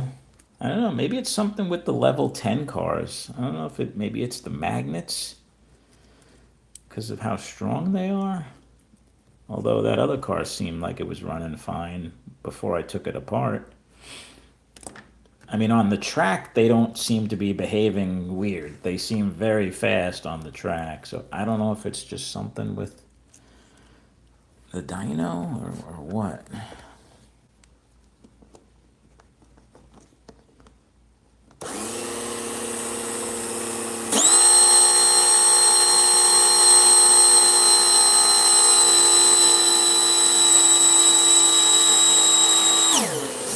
Yeah, they just start to slow down. How about this car? This was the other BSRT.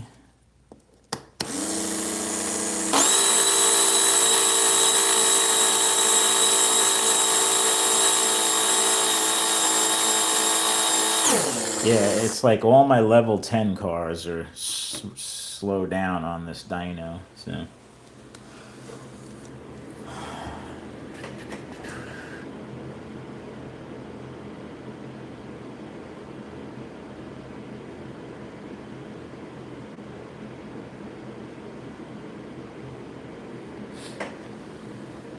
Yeah, no, the power supply is good.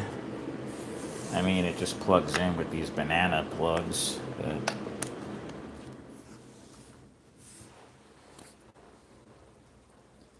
I don't know if I have any other level 10.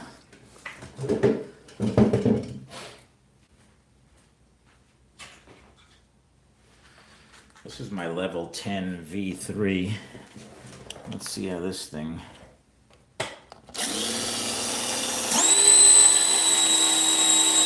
Yeah, no, that is weird. I don't know. I don't know what's going on with the dyno in these level 10 cars. It's not my cars. That I'm sure of. So I'll have to play around with that, see if I could figure out what's going on with that. But it's not the cars. Because the cars are very fast on the track. So.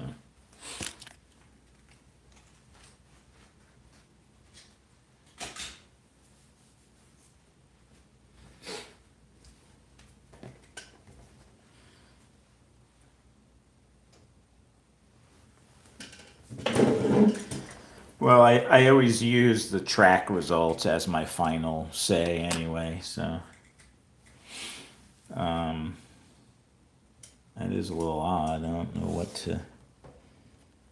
what to make of it. Maybe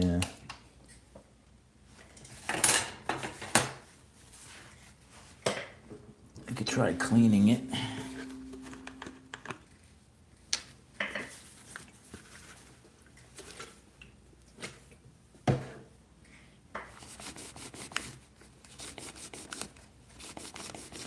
Maybe the roller was slipping or something. I don't know.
Starts to go down. Strange.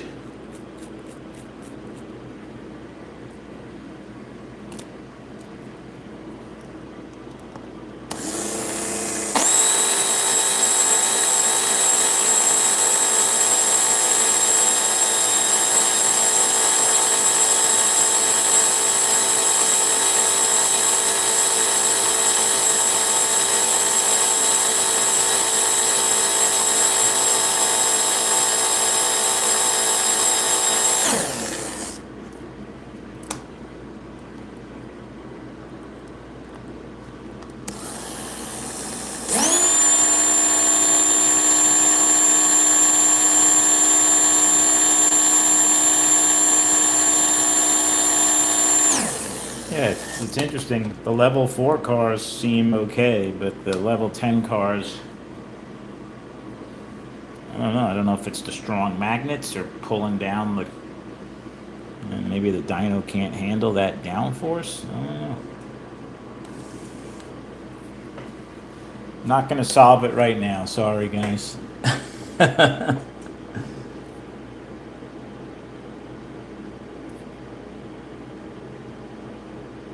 Yeah, the shoe hangers are tight. I checked that. Yeah.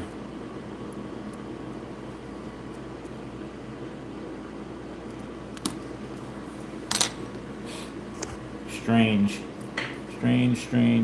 strange. What, let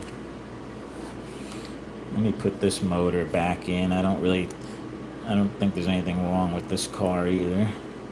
I'll run some laps later just to see. These cars should be doing on my track in like the 2.3 second range.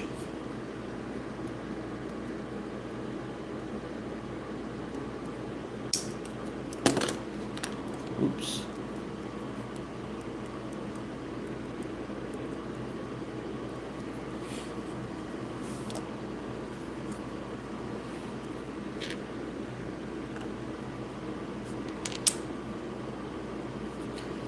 Always a mystery. There's always some kind of mystery, right? Nothing's ever easy. But you know, if it was always easy, that wouldn't be fun. Be nice.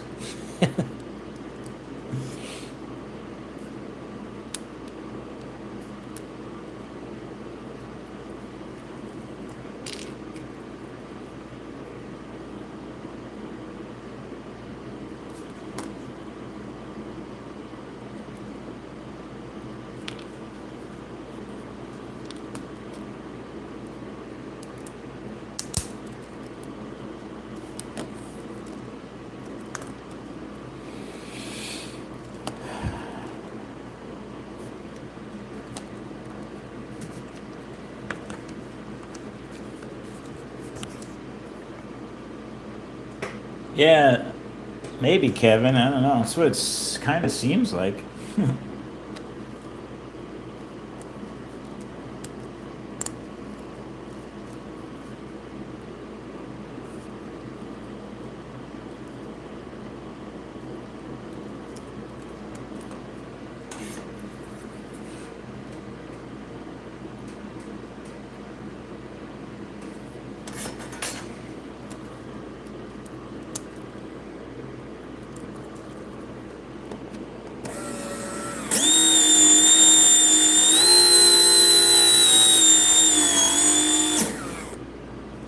That's crazy. That was a crazy sound. Didn't like that rear axle.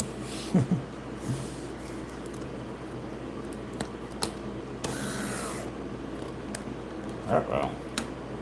Uh-oh. Hope my dyno's not dying.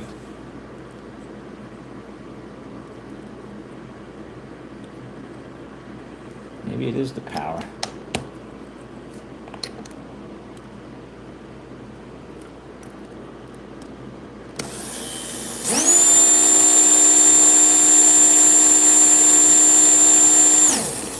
Level 4 car is fine.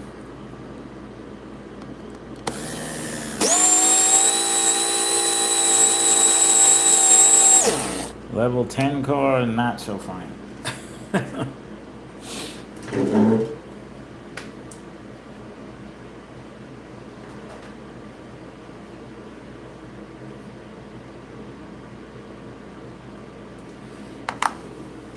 Let's really try and screw up the dyno, and I'll put this 2 ohm Neo car. So this is even stronger magnets.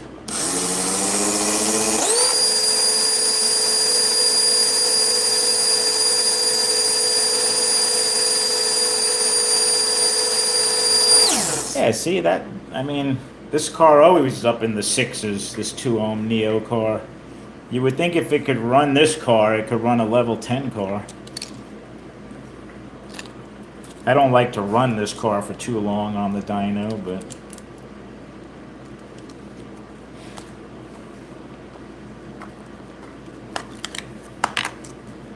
this is a level 25 car, so this is also strong downforce.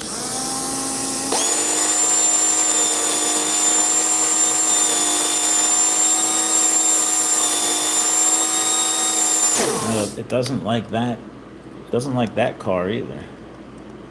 I know this car is super fast.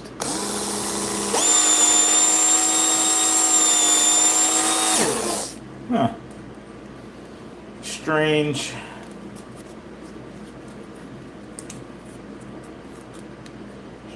Strange.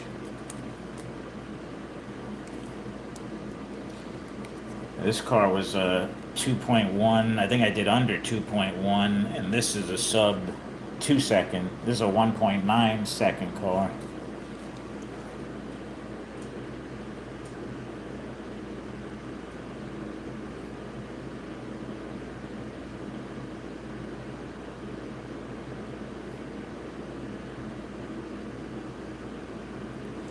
Yeah, I don't know. I mean, I don't think there's anything wrong with my level 10 cars. They run great on the track, but they don't register right on the dyno for some reason.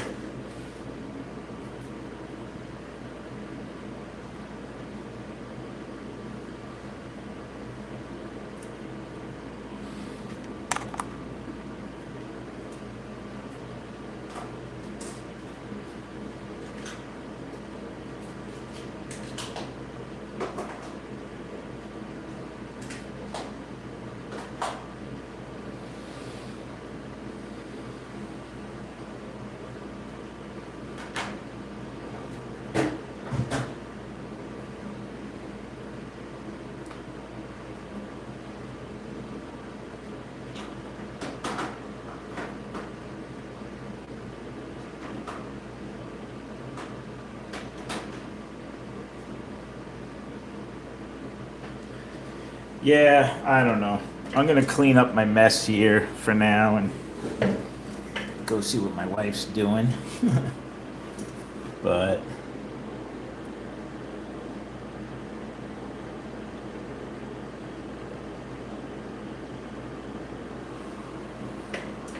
throw it to, you mean raise the chassis up a little bit off of the, I know it sticks to these screws here. I think there was something in the dyno about adjusting these screws. I don't know if I can make these screws lower. I think these 4 screws you can adjust and it affects the downforce of the car. Might have to crack open the little instruction manual that came with the dyno, because it did mention something about these screws. They definitely do attract to those 4 screws. It's odd because this car, was it this car? No. Where is it? I think it was this one. No, not that one. Oh my goodness. This one. This was running good, but even on the dyno, it was like 550 before I took the motor out, unless I didn't leave it on there long enough for it to start going down. I thought this had a steady reading. But maybe I didn't let it run long enough for it to start going down.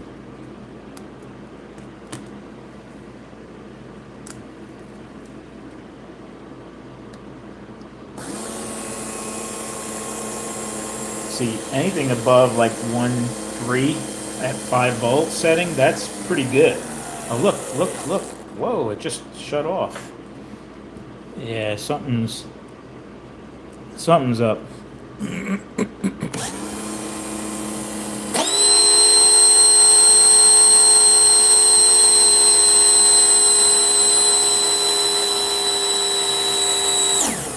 Yeah, I don't know. I'm gonna have to play with that at a later date.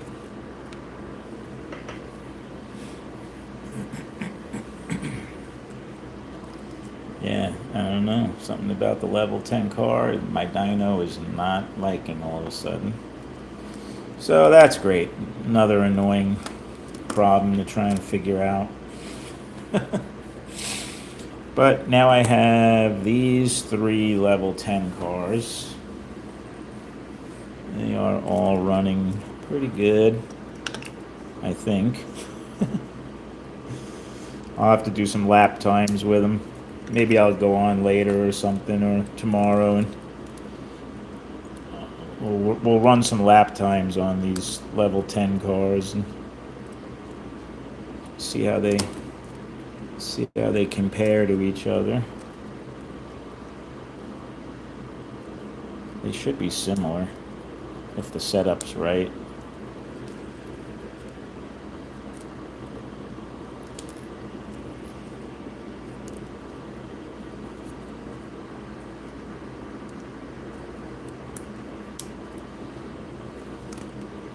But I am... What did I do with that car? Here it is. I'm really happy with how this new Viper... Is this the rear axle? Yeah, maybe I shouldn't work on so many cars at the same time. I'm confusing myself. Yeah, this was the rear axle. This is like 418. So I've got 318 front and 418 rear on this V3. And it was driving and handling pretty good on my track.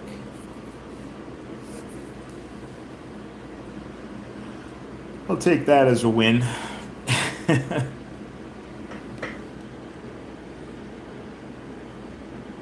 Right, Kevin?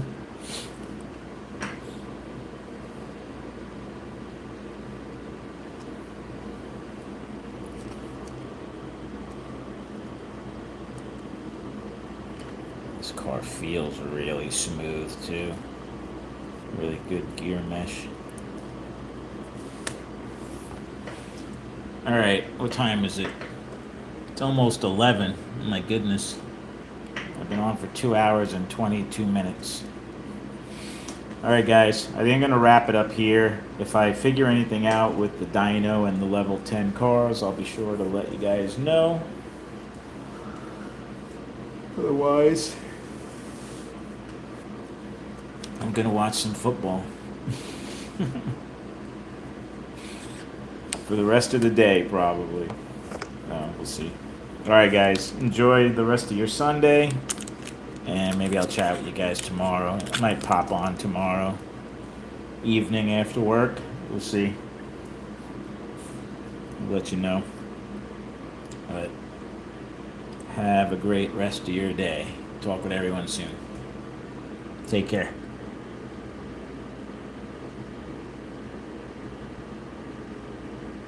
Oh, hey, Joe. I didn't even see you sneak in.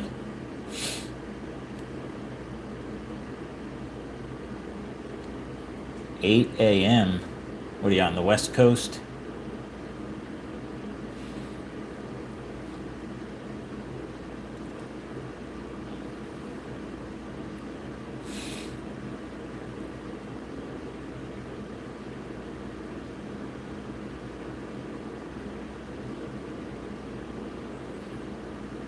Sorry, guys, I didn't really keep up with all the comments, but I'll look back through that later.